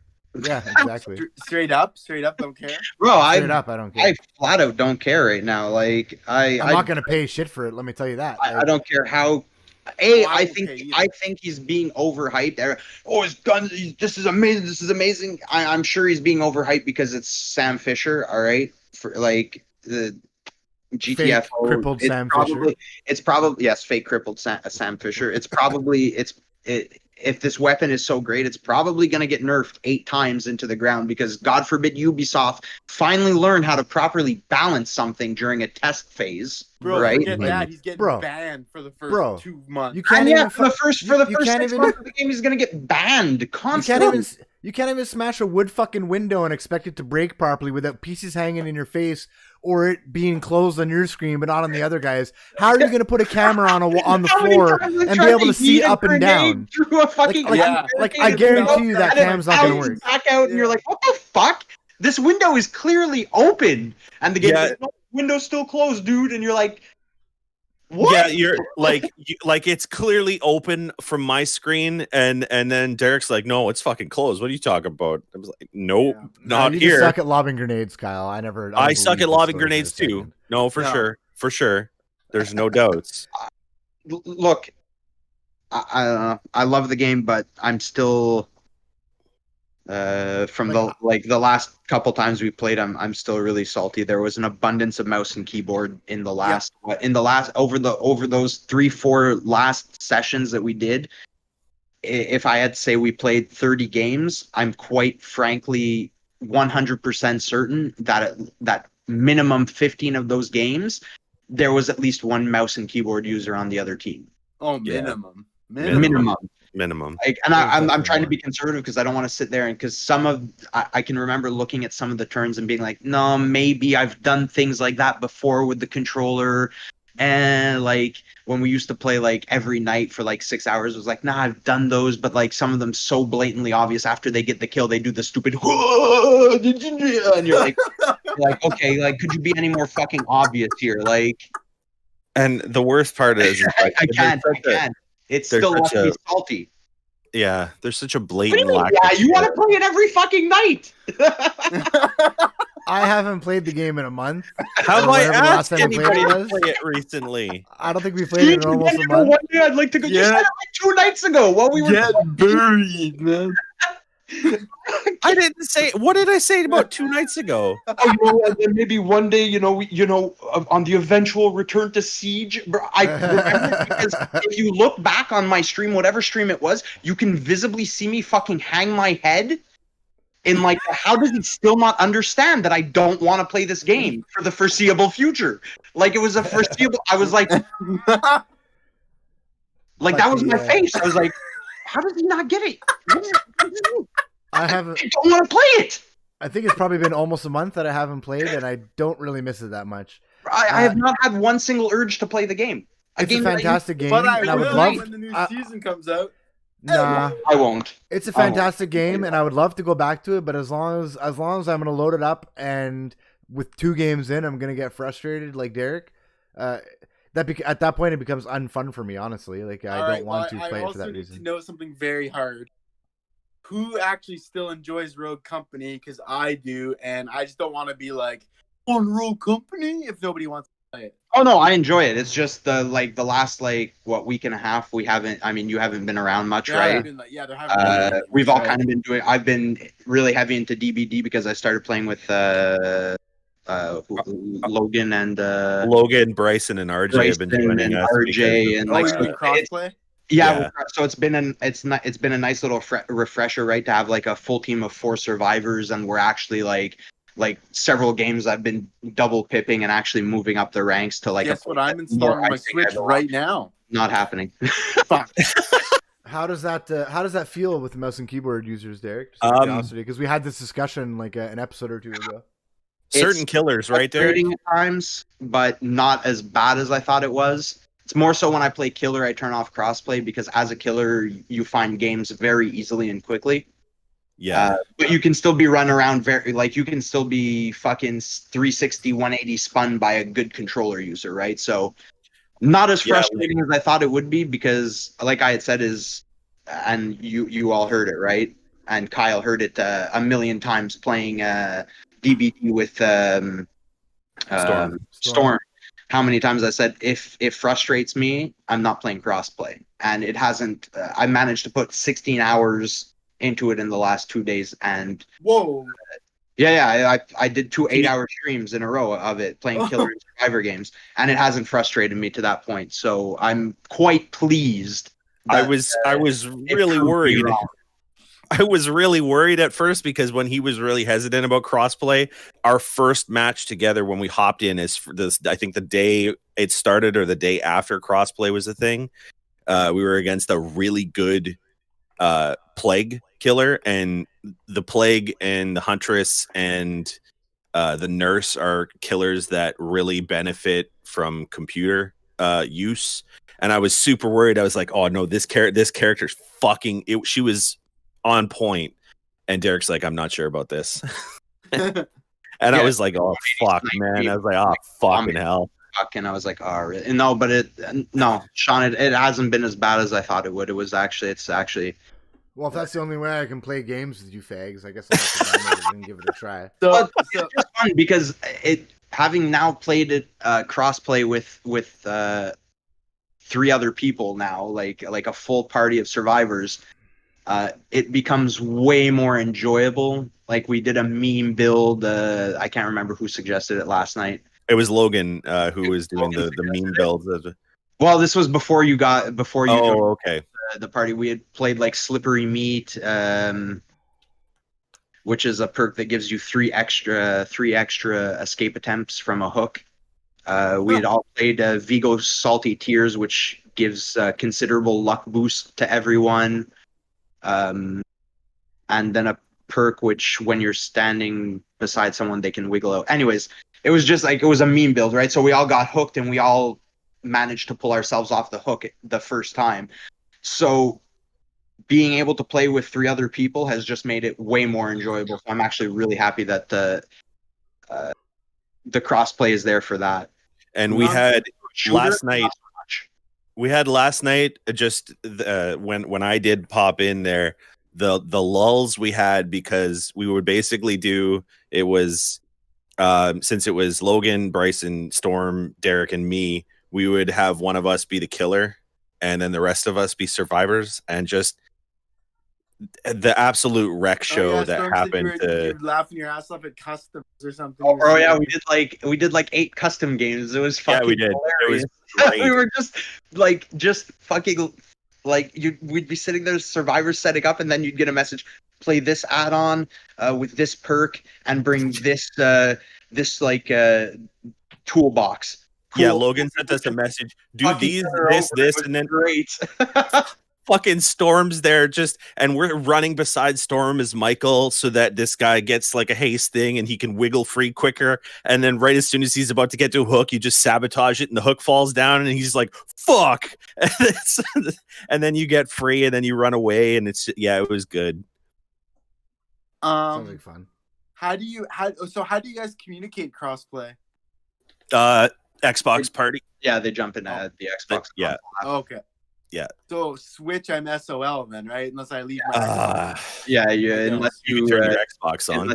You could turn on the Xbox and put your headset on and join the party. Yeah, I think the biggest appeal of DBD is playing. I mean, I know the game is designed to not play in party chat. Like, party chat kind of defeats the purpose of like motioning to a certain scared, yeah. Here and like work on this gen with me and like go over there. But being in the party just makes it so much fun, because I don't know, you're the 4 survivors running from this like rando killer, and you're just laughing, having a great time. And for me, that makes like 75% of the game right there, is that interaction with your friends as you're playing. Like, and we say there's no joy. We say there's no scary, but genuinely, and I know that I was, and I don't know about you, Derek, but there was one time when we played on Hawkins, which is like the Stranger Things map. Thank you. The Stranger Things. Play the game, map. and I know that. And I haven't watched the show, so anyway. Wait, what? Yeah. What? Hold yeah. on. Anyway. Who's watching the stream right now on Twitch? Whoa! Crisis. Who's watching the stream right now on Twitch? Intervention. You boys need to load up the stream. Kyle's gone. Okay. Anyways, we're going Kyle off the island here. So fuck, bro. the genuine like terror, because our audience doesn't get salty. No, we can hear. Oh, okay. The first level of like Michael, he's silent and he doesn't have a heartbeat when he sneaks up on you. There's an add-on you can play that lets it so that it doesn't increase and that he can see you through walls. And the amount of times that you were going through these tight corridors and all of a sudden you'd be working on something and Michael would just be there, made me jump at least like 3 times. Don't do that, Sean. Don't do that. Put him back in his square at least. Put him back in his square. Wait, did Kyle get moved off? Put him back. Sean just took him into a black square. Yeah. I have one last question about DBD, because I'm in front of my Switch case, and it says this version comes with 4 additional chapters and 3 cosmetics. So, like, what does that mean? You might have 4 chapters. What does that mean? You you get might have some DLC. you might have a couple DLC You might- killers. Yeah, you might have some DLC killers. Like you might not have like the newer stuff. You might not have the Demigorgon like Strangers thing. It shows the Stranger clown Things. on the back. So Okay, so then you've got the clown. You've probably got maybe Probably have Ghostface. the earlier DLC. The earlier DLC, but not like the later Doc ones. and Yeah, stuff, probably. Doc is initial. He's like launch. One of the launch killers. I'm pretty I sure. thought So Launch yeah. was only 3. It was Wraith, Hillbilly, and Trapper. That's way before my time. Oh, that was. If not, Doc was like really close to the beginning though. Like they let him out for free. Just like he was very close. This was before we all stopped playing on How Xbox. far does Right. Doc's stim dart fly, and how many does he get? I'm just curious. Well, it flies super slow in the air. It flies super slow in the air. If you look. Derek knows best. He plays then most of his Then Doc it makes the sound that it hit someone and healed them, but they don't get healed. And you're like, what? I thought I hit you with that And dart, in bro. fact- Damn, that in sounds like fact- Rainbow Six Siege, bro. In fact, I was gonna Doc's say, dart well, can sometimes be- Doc's dart can sometimes be a magnum. Even I was if you gonna have- say my Doc darts sound like bullets going just hitting someone. Or you can tell Kyle that you're coming up the stairs behind him as he's Doc because you need a heal, and he thinks that you're actually an enemy sneaking up on him, and he fucking shoots you in the face. The Literally only the fucking worst headshot Doc he ever got in 3 years of Siege. No, hey, come on. Yeah, But you know what? headshot he gets You know is- what? That okay. You know what? That one was rough, but that's not nearly as bad as the Doc kill I had on Alex. That's No, like, it's let's not. be honest. The one I looked at Alex No, was the because Magnum. one you processed. And I decided processed to it do and then looked back and I was like, bang. Do you ever notice? Do you ever notice that the TKs that Kyle gets are much cleaner and nicer than the kills he gets on enemy players? Maybe he's You know just why? been trolling us You all know these why? years. Yeah, I was gonna say, you know why? Because the beads of sweat aren't forming yet. Because he's like, he can think it through because no one expects it. But when someone's trying to kill Kyle, he starts waterfall sweat. And just, True. That's true. That's true. That's why he wears the toque to keep it all in. You know? The Derek, I'd like to toque throw is this out here. the So- toque is podcast to prevent my the shine from happening.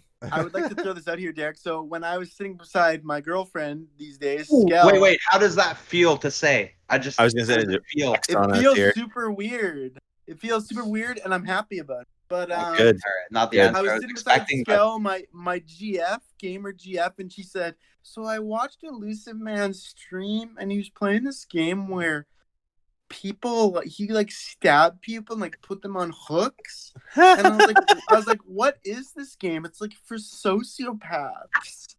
And then he was laughing as he hooked them, like, yes. And Derek's hooking of people is always the best too, because he's like, "Come here, And friend." she's like, so I don't know how I feel about that game right now.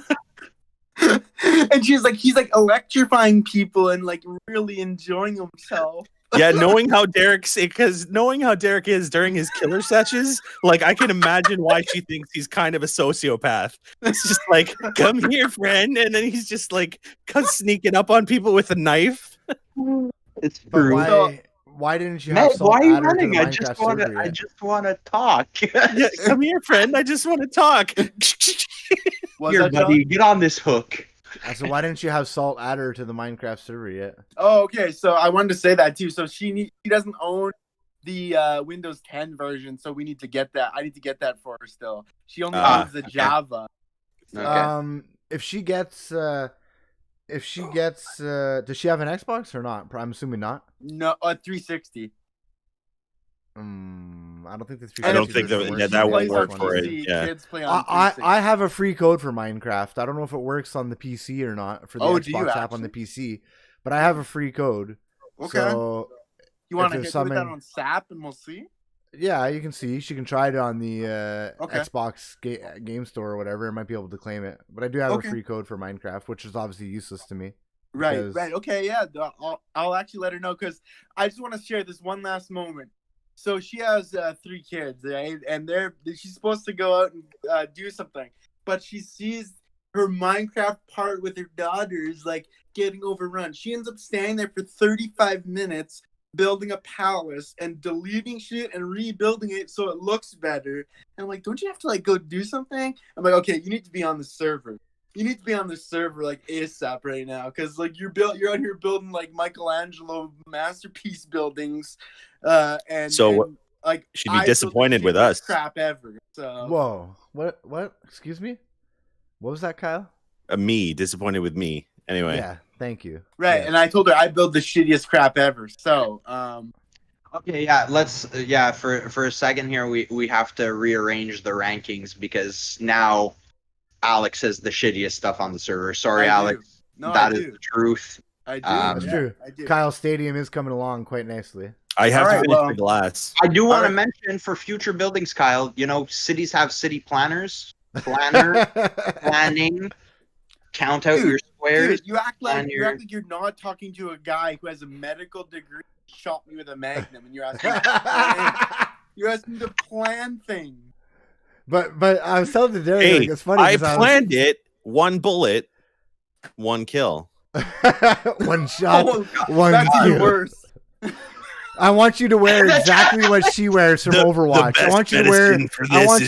Kyle. I want you to squeeze in for Halloween.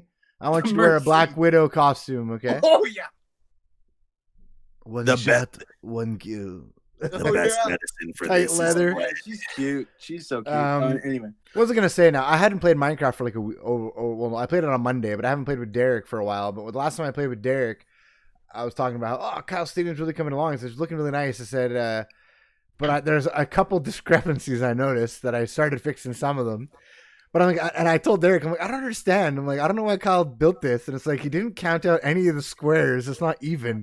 Like, the actual lines in the field are like over by too much on the one side. I'm like, how can you do this? I would never let this happen. And then also, I don't know why, Kyle, just no offense, I love your stadium. But I'm like, why the fuck does he put like a random fucking door to the right side of the stadium and not like center it or something?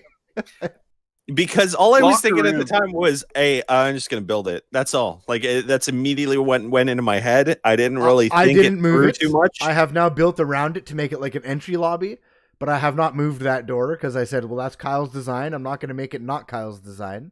But it went against all the things that I would design, which is fine. That's what designs is about. I just feel like you avoided the technical drawing aspect, as Derek said. There are city planners for all this. Last thing from me in this regards, Alicia had asked me, do you guys have a library in your city yet? No.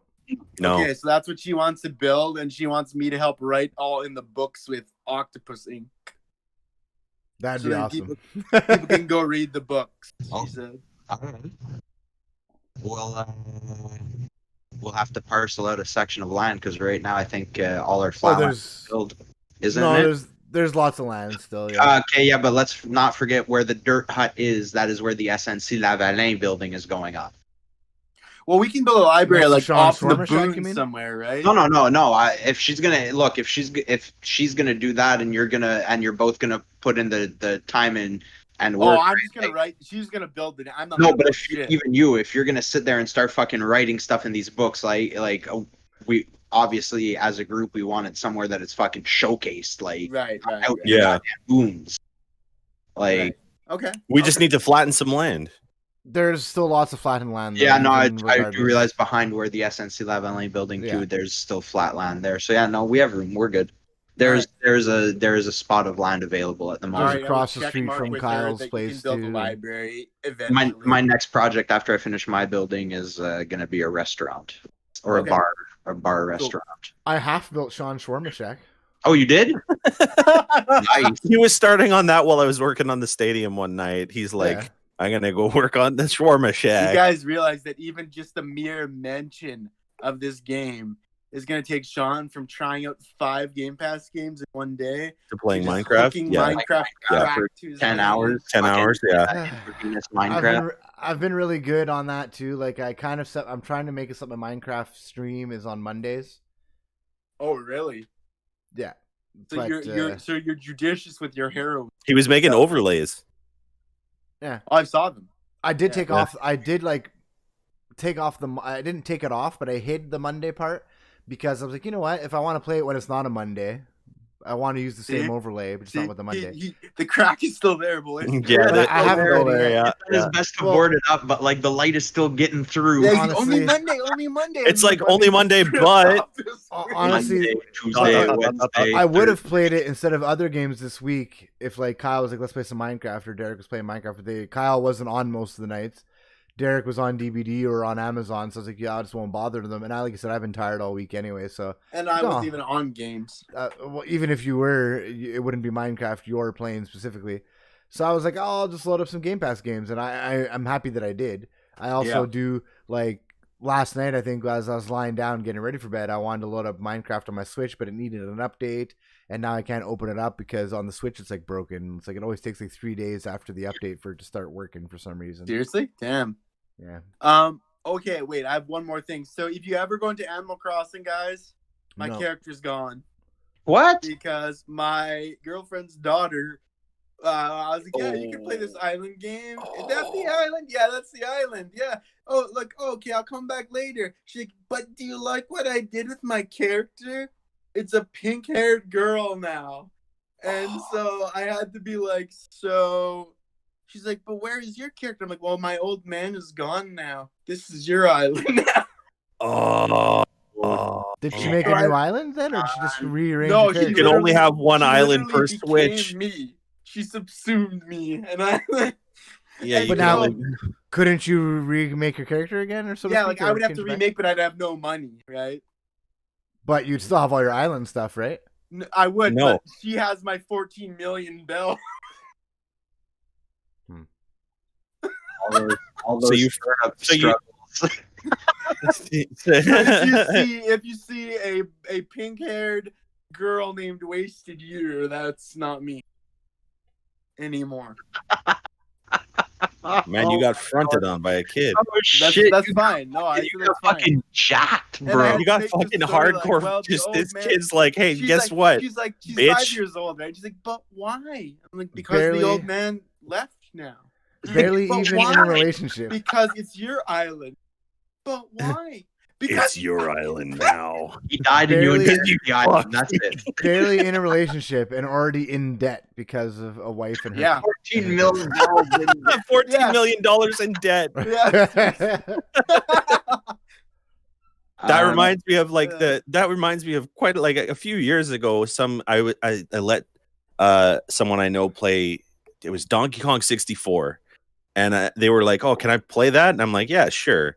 They played it. They deleted the file because they were younger, right? And I was like, I put so many hours in that game. I wanted to fucking tear that kid's head off. I was so mad. So mad. My brothers on the OG PS1, like, I loved Final Fantasy Tactics, okay? And I was like, I wanted to get like Cloud Strife as a character. I wanted to get his secret sword and all that. And you had to do that near to the end game thing, like literally before the end game quest. So I had my game right up to the last quest. And I purposely did not do that last quest to level up all my party members, to get to level 99, to get all the job levels up. Like, as what a typical JRPG nerd would fucking do. Yep. And I think I went to Ottawa for the weekend or something like that. My brother decided to play. It's like, bro, I beat Final Fantasy Tactics. I'm like, what? Bro, I beat Final Fantasy fucking Tactics. And I go, and obviously, and then it was done. I couldn't do it. Like, I couldn't even, like, once you did that, you lost that Cloud Strife Tifa quest thing. You couldn't do it. I was so fucking pissed. So pissed. I have not played the game since.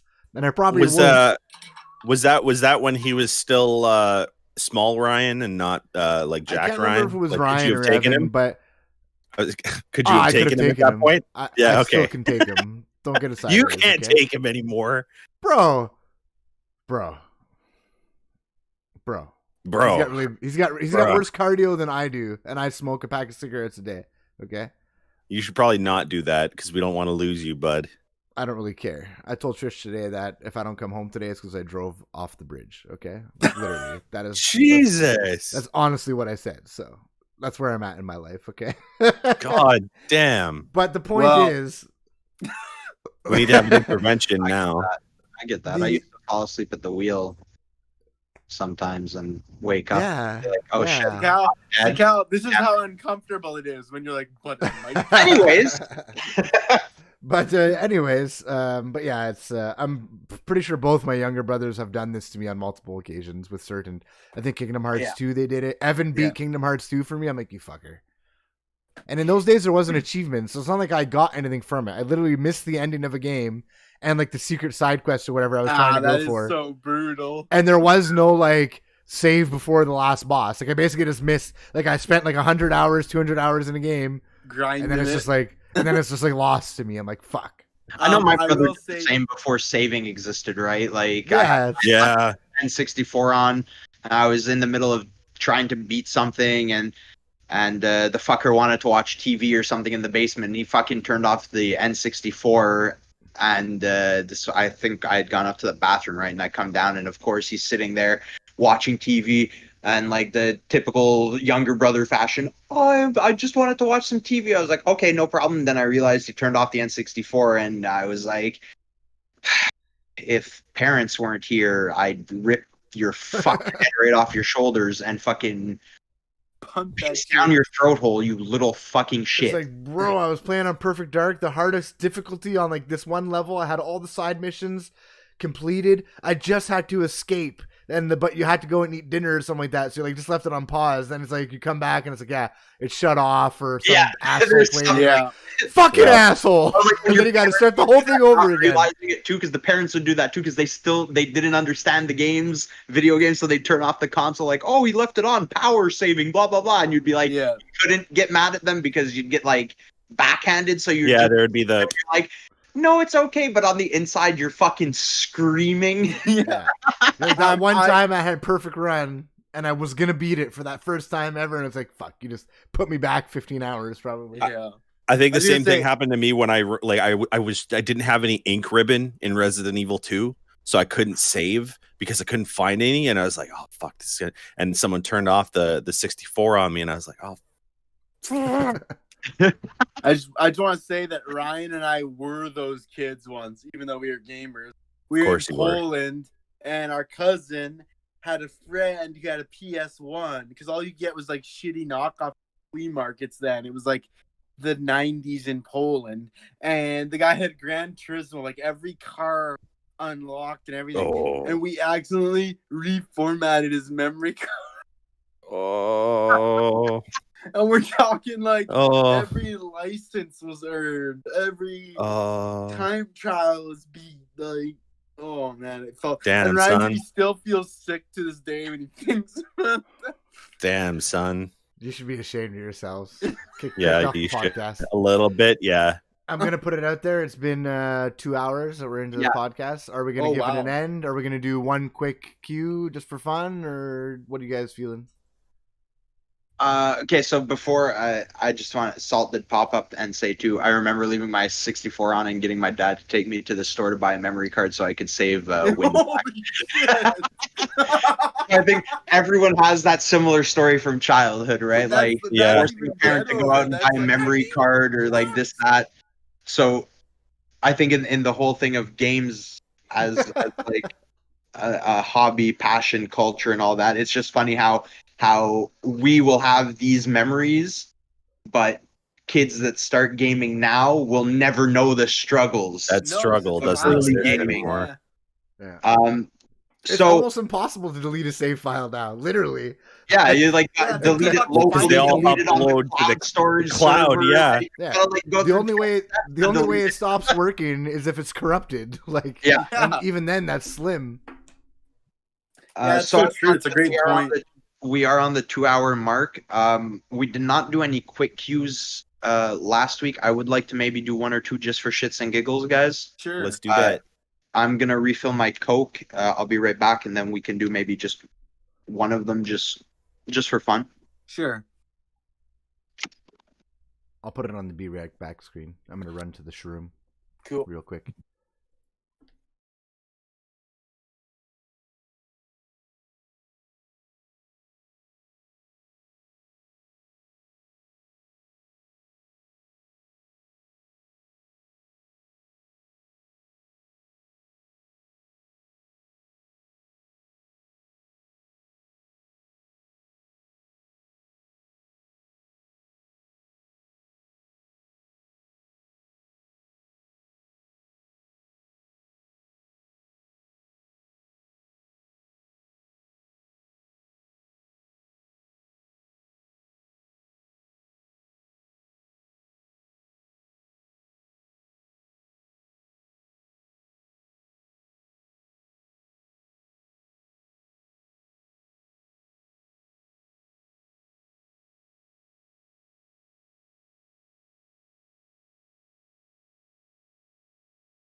No, I'm here. I just muted to take a drink of water and fumble around. I just wanted to add a quick note on that thing that kids won't know the struggle too. I was just thinking about it. They won't remember the struggles of like Nintendo days, okay, where you had to take the cassette and blow the shit out of it, pop it into there, and then push it down. And then you were lucky if it worked. And then sometimes you have to tap the top of the box, take it out, blow it again. Finally you got it working. And then again, there wasn't the save files. It would like crash like in the third level or some shit like that. Like, God damn it. I remember my Nintendo, I had to put a Jenga block in it somehow because we couldn't close the door or something like that. Like if you close the door, it wouldn't work. There was like a detector or something, or to keep like the spring down. To keep the spring down, we put like a Jenga block and kept the door open to hold it in place. Wow, that's amazing. So these are like struggles that kids will never know nowadays. And also, not only that, when we bought a game, even if it was shit, that was it. God, that was it. Played the fuck out of that thing, man. Yep. Back in the day. Yeah. You didn't have a choice. You paid for it. You weren't allowed to take it back. Yeah. Anyway, that's great memory. So, the randomizer doesn't work, so I rolled a D20. Oh, my bad. You rolled a D20. Well, it was working the last time I used it. I don't know why it won't work in the file this time. Okay. So, ladies and gents, we're doing a quick queue, at least one, because we did not do one last week. I rolled an 11 on my purple D20, which I am quite fond of when we play D&D. It seems to get me the best rolls until it doesn't, and then I switch. Fuck you. That's smart. I'm a superstitious fuck, so I appreciate it. I only do that with dice. Like, that's the only time I'm actually superstitious. That stems from a lot of playing craps when I used to go to the casino a lot. Anyways, nice. So, question number 11. Quick cues. What was the most influential game in your lifetime? Holy. Okay. I got it. What was the most influential game in your lifetime? Can I start? Is that cool? You can definitely start, bud. There's a lot of options here, but I have to go with StarCraft because like I said before, but I'll say it again, every night after high school, after elementary school, whatever it was, after grade 9, whatever, we would literally StarCraft, yup. We'd all go on there and use map settings, fastest maps possible, and un-ally, re-ally, do all kinds of bullshit, and we just play StarCraft, and that was it. And then we talk to our crushes on MSN, and we'd rip StarCraft. Oh, yes, talking to the crushes on MSN. So, what you up to? Yeah. And do you like anyone? Oh, yeah. Yep, StarCraft. And also, can I just say, StarCraft profile, sex? Yes, please. ASL, bro. Jesus. See, all right, I'm done. StarCraft for me, no question. StarCraft, all right. Yeah, StarCraft is a really good choice, but I don't think it would be mine. But I'm still thinking, because I did the same thing. I remember before like a math exam, like in grade 5, not grade 5. In secondary 5, so like grade 10 or 11, before a math exam, I think I was up until like 5 in the morning playing with Derek. Sorry, Salt brought up when you sign off and on so your crush sees you. Yeah. Or you put vague song lyrics in the song lyrics. Song lyrics underneath. Yep. Underneath the name, or their name underneath was all the name, song lyrics and emojis, and it wasn't or like post something like passively aggressive or like be like so done with people. Yeah. I don't even just know to get why the attention. I bother. Don't even know why I bother. Sean, sorry, what were you saying? I just wanted to include that because that was actually hilarious. I was just saying that StarCraft is a good choice. I don't know if it would be mine. It was definitely a big part of my upbringing. I remember we used to play until hours in the morning. I remember, like I said, before doing like a secondary 5 or 6, like grade 10 or 11, basically, like exam, I was up until 5 in the morning playing the shit out of that game. I used to play all the time with Derek too, but we had a big clan back in those days. Can I also just add, I wasn't proud of this, but this is the kind of shenanigans we did. One time, my buddy, way back in the day, launched a game under a different name, and we thought he was just a rando. Okay. Then he started typing all bunch of crazy, terrible things in the chat. And by the time we explored where his base was, he had done the entire middle of the map was a swastika of pylon.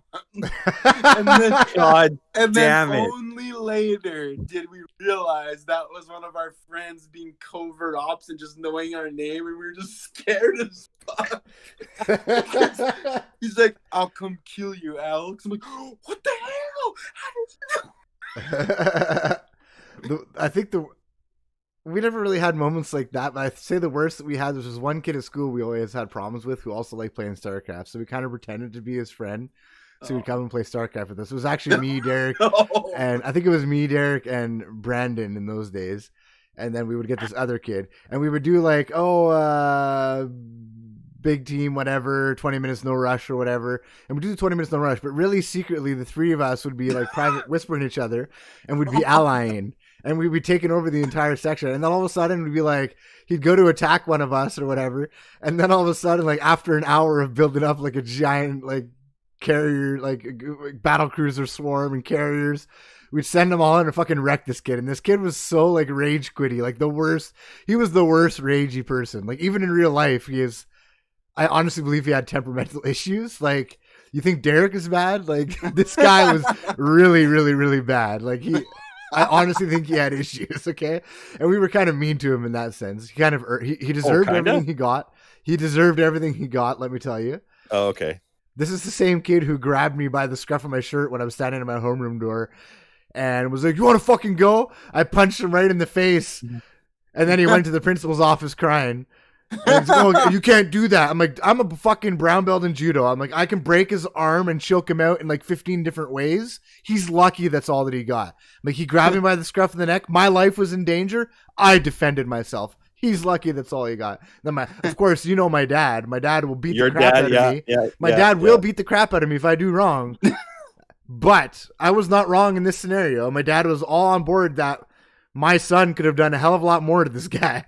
So I don't know. Somehow we got talked out of but anyway, maybe he had that pent up frustration because we 3-man raped him in StarCraft all the time. Every time though, it was every time he kept falling for it every time. I have to just interject here because I was StarCraft bullied. Okay, we would go on ranked matches 3v3. And because I was so trash and cripple and slow, we'd get to the end.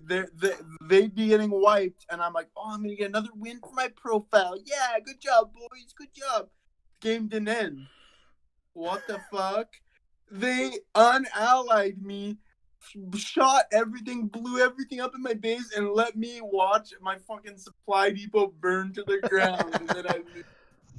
And I fell for that. Did you have a game though, Sean? Or is yours StarCraft as well? No, it's not StarCraft. We were just talking about that. Go ahead, Kyle. You can go first because I'm not sure what mine is yet. I'll think about it. Because it led me on a path of the games that you make a lot of choices in and a lot of different things, even though it was a franchise technically game. My Little Pony? No. Following your heart. Star Wars Knights of the Old Republic. Oh, buddy. Because it led me to that type of game, the BioWare type of game, and any kind of branching choice narrative game, which also led me to other narrative games and stuff. Because otherwise I probably would have been stuck on shooters like Perfect Dark and GoldenEye, and then maybe your other classical things like Resident Evils and Mario and stuff. But Knights of the Old Republic probably would be one of those ones for me. That's really good. Two excellent choices right there, StarCraft and KOTOR. Yeah, those are really good choices. And I can see both of those being influential points in my life. And honestly, I think we discussed this in a prior episode too, but I don't think any other game other than PC games on consoles, we didn't really see that type of game until KOTOR, and followed by shortly after Fable and etc. They started something that, True. I mean, previously there wasn't really. It was like and even Deus Ex on PC, right? Yeah, but Oh, gee. even then there wasn't tons of that on PC. Like you had like Baldur's Gate, obviously, Mm-hmm. but and like things like I'm assuming. I mean, I don't think it's the same idea, but you had like games like Black and White and stuff. But Yeah. it was fairly new to console, and even what BioWare did was different than what you would get like in Baldur's Gate, for example, and an entirely different type of game. Yeah. Good choice. Yeah, that's a really good choice. Sean, do you have Boys, yours we're going yet, for or- a record 3 hours right now, aren't we? Nah. Nah. 2 hours and 18 10:45? minutes. 2 hours No, and 18 minutes. Yeah, we started at 8:25. We started late because you were late and everyone was late. 8:25, but it's 10:43, is it not? Doesn't The stream matter. has been live for 2 hours and 18 minutes. Okay. Oh, okay. So anything else is we weren't live. It's all fun times. Anyway, Sean. I want Derek to go first because I'm still pondering about it. Okay. So, it's a tough one, right? I do have to give honorable mention to StarCraft. Obviously, that's not the one I'm picking, but it's definitely like the top like 3 right there. Another game that I really just quickly want to give honorable mention to because it was seriously up there in consideration. It was a game called Mankind. Oh yes, baby. Do you guys know? I know Sean knows what it is. Do Kyle and Alex? Do you guys know what it is? I think Sean was telling me about it before because I said Face of Mankind was a big thing for me, but that's not the same game. So, I am unaware. Okay, so I talked about it like on yeah, episode in 1 brief, or 2. in brief, it was an RTS, MMO, an MMO RTS type deal, right? You'd set something to build. It would take 8 hours to build. You log off, you come back 8 hours later, it's built. It had its own economy, player driven and set in game. Mm-hmm. You could do anything, right? There was this one guild called the PKers. They were just player killers. They were people who paid for second accounts, would literally build fleets because at a time you had a unit cap that you could have, which they thought would prevent this type of dickbaggery, which it did not. People just bought second accounts, build a fleet of 10,000 ships, and they just go around into fortress systems and fucking demolish things. Like, it was a great game. There were giant guilds of like 200 people, huge battles where like it was fucking epic, this game. And you can build spaceships and fleets. You can build on the planet, and you can build space station turrets too. Space stations. You could be a trader if you wanted. You could be you could literally be a mercenary for hire if someone was big on trading and they said, "Look, I just need you to hop system to system with me and protect my ships because I don't think I have enough." You could charge them for that. Fantastic game. That sounds like a precursor. It sounds like a precursor to EVE Online. Yeah, basically, right. Instead of just being like that one ship, controlling that one ship, you control the empire. Yeah. I think EVE Online was actually out before Mankind, if I'm not mistaken. I think Mankind came out a little bit after that, but unfortunately, I think EVE Online did obviously survive somehow, and Mankind did not over time. Which is unfortunate, because Mankind... Anyway, so that was the honorable mention. The game, though, that I'm picking, it's Diablo 2. Oof. Yeah, that's. Diablo, I was actually wondering if anyone was gonna pick Diablo. I expected that from Derek, to be honest. Yeah. I expected that from Derek. Knowing Derek very well. Yo, that's 2 Blizzard games. Yeah. That game fucking really left an impact on my gaming choices and how I developed the love for that style of game and how that led to just enjoying games like Kyle brought up, like KOTOR, right? Like in terms of your leveling up and skill trees, and that really opened up. It was Diablo 2 Lord of Destruction all the way. That's awesome. I honestly don't think you can consider yourself a gamer if you don't have like a Blizzard game as like an influential aspect. An of influential your life. game, yeah, exactly. It doesn't have to be the RTS, but one of them, like one of those games, I feel it has to have. I mean, that's very like stereotypical, maybe, but like honestly, Blizzard, up until for me, it would either be like, has Blizzard ever released a bad game? Really? Like, Recently, yeah. Warcraft remaster. Warcraft 3 remaster, exactly what I was gonna say. Warcraft 3 remastered, yeah. They absolutely could have hammered that home and been like one of the biggest successes they've had in a while, but they botched that to It was shit. literally like an embarrassment. Yeah. It was an embarrassment that they did refunds for, and it was just, yeah, it was bad. But Warcraft 3 was actually one of the ones that I would have up there as mine. Operation Flashpoint, Cold War Crisis for Salt. Oh, who said that? Salt? Salt, yeah, Salt says that. Oh, yeah, that's right. I was gonna ask if Salt was still here, if he had one, because I wanted to know what his was too. So, Operation Flashpoint. And Operation Flashpoint, and before, like, because this will give Sean some time to think if he doesn't have it. Operation Flashpoint was great because Freeman and I used to do like he played the game because it was on his PC, and he would do the like just obviously whatever he did. But when I would go over there, you know how there was like you could do like different modeling and like build your own missions and stuff like that and all that sorts of stuff. Yeah, that's the beauty of it right there. That the amount of stuff that the two of us created was crazy. Like it was super fun, super fun. Yeah. I loved that. I love that game too. Bringing back old memories. Thanks for jeez. That's a great choice too, man. Really. Eve came out in 2003. Mankind came out in 2004. Wow, really? Yeah. Huh. No wonder it died, I guess. Then no offense, but it. Well, I think it was like better. But it was like in second accounts and quite honestly, a lot of Asian players buying literally like 5-6 accounts, right? Like some guys would have 6 accounts, and it became a little ridiculous, and a lot of people kind of dropped off, and then the game died. But so it's unfortunate. I think it had a lot of like development. I think it had a lot of like development and political problems too, because even within the first like half year of launch, didn't one team develop the game, and then like they switched over to like another like French company or something like that who like took control of the game. So the company Vibes, they switched their name and rebranded to O2, and then it changed again, I think in 2008, and that's kind of really when it went downhill and died. So yeah, I just wanted to confirm that with you guys. Eve came. So for me, I'm gonna start with some honorable mentions because it's tough. This is a tough one for me, as I've played a lot of video games in my lifetime. I think you have to put Perfect Dark down as an honorable mention for sure. Mm-hmm. I think Perfect Dark on the N64 was like, I mean, everyone played GoldenEye, but Perfect Dark was like the perfect successor to that in every way. Like it improved on everything and was like its own thing. So Perfect Dark, I think, is an honorable mention. Go ahead. I still remember. Oh shit! You can see the reloads. Like that was the greatest thing in the world. Yeah, and so reloaded. And you're like, what? That's not how you reload a gun.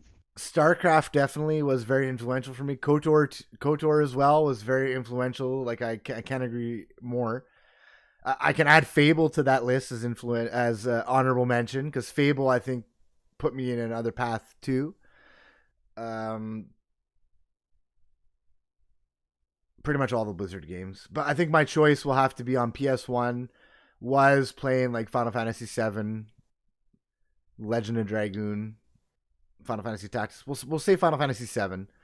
I think Final Fantasy VII was really the most influential game of my uprising, because I had like all the Nintendo consoles growing up, and then I didn't actually get a GameCube until like later on, and I think my brother got it, and I didn't really play it that much.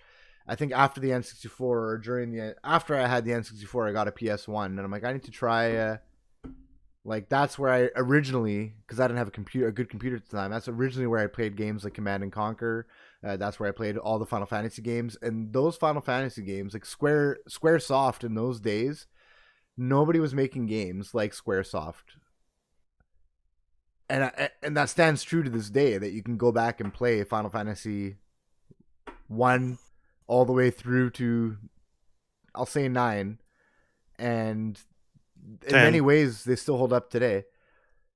10 was okay. But you can play through 1 to 10, and then I'd say after that it was just kind of a drop off.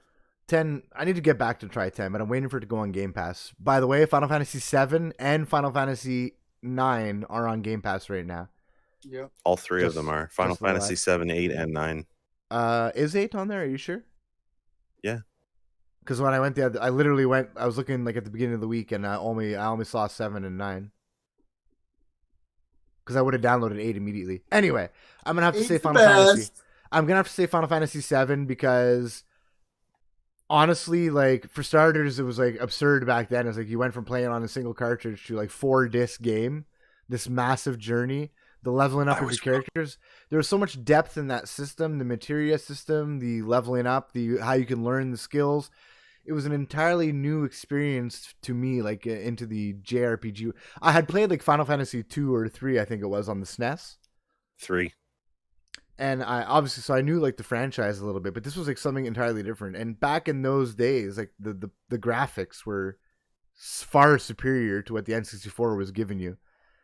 And the story it was telling, like just the mature world, the story, how long it was, it felt like so captivating. And yeah, I'm definitely have to say that Final Fantasy VII was the most influential for me, because then that put me on like playing Final Fantasy 9, Final Fantasy 10, Final Fantasy 13, 15. This is now what, 20 years later that the game launched, and I'm still excited to play new Final Fantasy games because of that one experience. Fair point. Yep. Yeah, and no, wrong. I was wrong. 8 is not on there. I purchased 8 when it was really cheap, so that's why I'm just gonna put it out there, Kyle. I don't want to be that guy, but that might be like 3 or 4 times you've been wrong on this episode. He's that guy. He's tinsel. But yeah, all the games that you guys mentioned also were very influential to me. But I don't think, like, when I think about it, like, I don't think if it wasn't for Final Fantasy, I don't know if I would have even enjoyed the idea of KOTOR. Though I always loved Star Wars, so maybe I would have. See, KOTOR, it's almost the reverse for me. KOTOR brought me into that idea of leveling up games, choices, things and stuff like that. The choice games branch off into one tree, but the leveling and all that stuff brought me towards JRPGs because I didn't own a Super Nintendo. I was the Genesis kid. So like there was far fewer chances to do like the Chrono Trigger and the Final Fantasy 3 and stuff. I didn't have those. I had like Sonic and that sort of stuff, right? So I didn't really have those ones when I was little. I played all those in retrospect. So but yeah, KOTOR was the one that brought all that leveling and the JRPG love that I have now. That's what brought me to that. This is why too. Like I back in the day anyway, I much preferred JRPGs over Western RPGs because Western RPGs did something different, obviously, like when they started coming out more so. But it wasn't the same because I was so built. Like I really like I can't stress enough, like Final Fantasy Tactics, for example, or Final Fantasy VII, that for starters, you find multiple characters that you can get into your group, but you can play through the game and not find all those characters. So that can make an entirely different experience. Then when you get these characters, you can level them up. And then there's other abilities you can learn with them as you level up that might give you other unique abilities. And then there's the whole entire, like, a change in your equipment, the materia system, which changes everything, right? It was so, like, in-depth. And that's something that even Western RPGs to this day don't necessarily do, right? Like, even Final Fantasy Tactics, you had your party you can build, you can level up, you can switch them on the fly, and then you can set your job classes, which is like specifying, like, obviously, like, we know what a job class is in every other game, but in this sense you're able to level up, like, increase your mastery of that job, and it felt really cool. And even a lot of like the new modern JRPGs went away from that because Western RPGs became so popular, and that's why games like Final Fantasy 13 and up are less enjoyable to a lot of the fans, I think. Because of the less turn-based action, but also because the combat and the leveling up system isn't as deep and interesting. Like, it was so interesting how you can go in and try so many different things. They've kind of lost that. The thing about turn-based JRPG things, and this is just probably going to be my last chime in, is turn-based JRPG games, mainstream Final Fantasy, all of those sorts of things wise, you're probably not going to see anymore.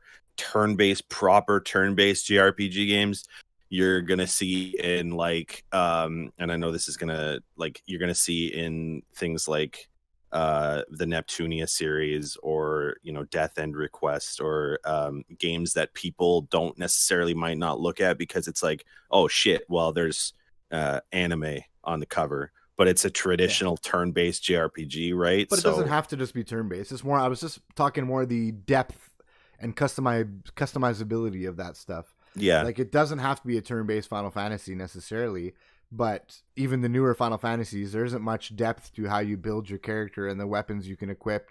And like, there's different job classes you can choose. Like, if I were to play Final Fantasy 15 and switch my job class and it gave me like an entirely different thing to master, it doesn't have to be turn-based, but it doesn't change. It's almost like, think of like, this is more like Kyle and me nerding out, so I'm just going to make it quick. But like, think about Kingdom Hearts and how each Keyblade gives you different like abilities, so to speak. Mm-hmm. Right? That's kind of the same idea, but at the same time, you can't really level that up. So like, and Final Fantasy 15, for example, has like kind of none of that in my, like, it doesn't have the same. It doesn't. So while I miss the turn-based, it doesn't have to be turn-based to be successful.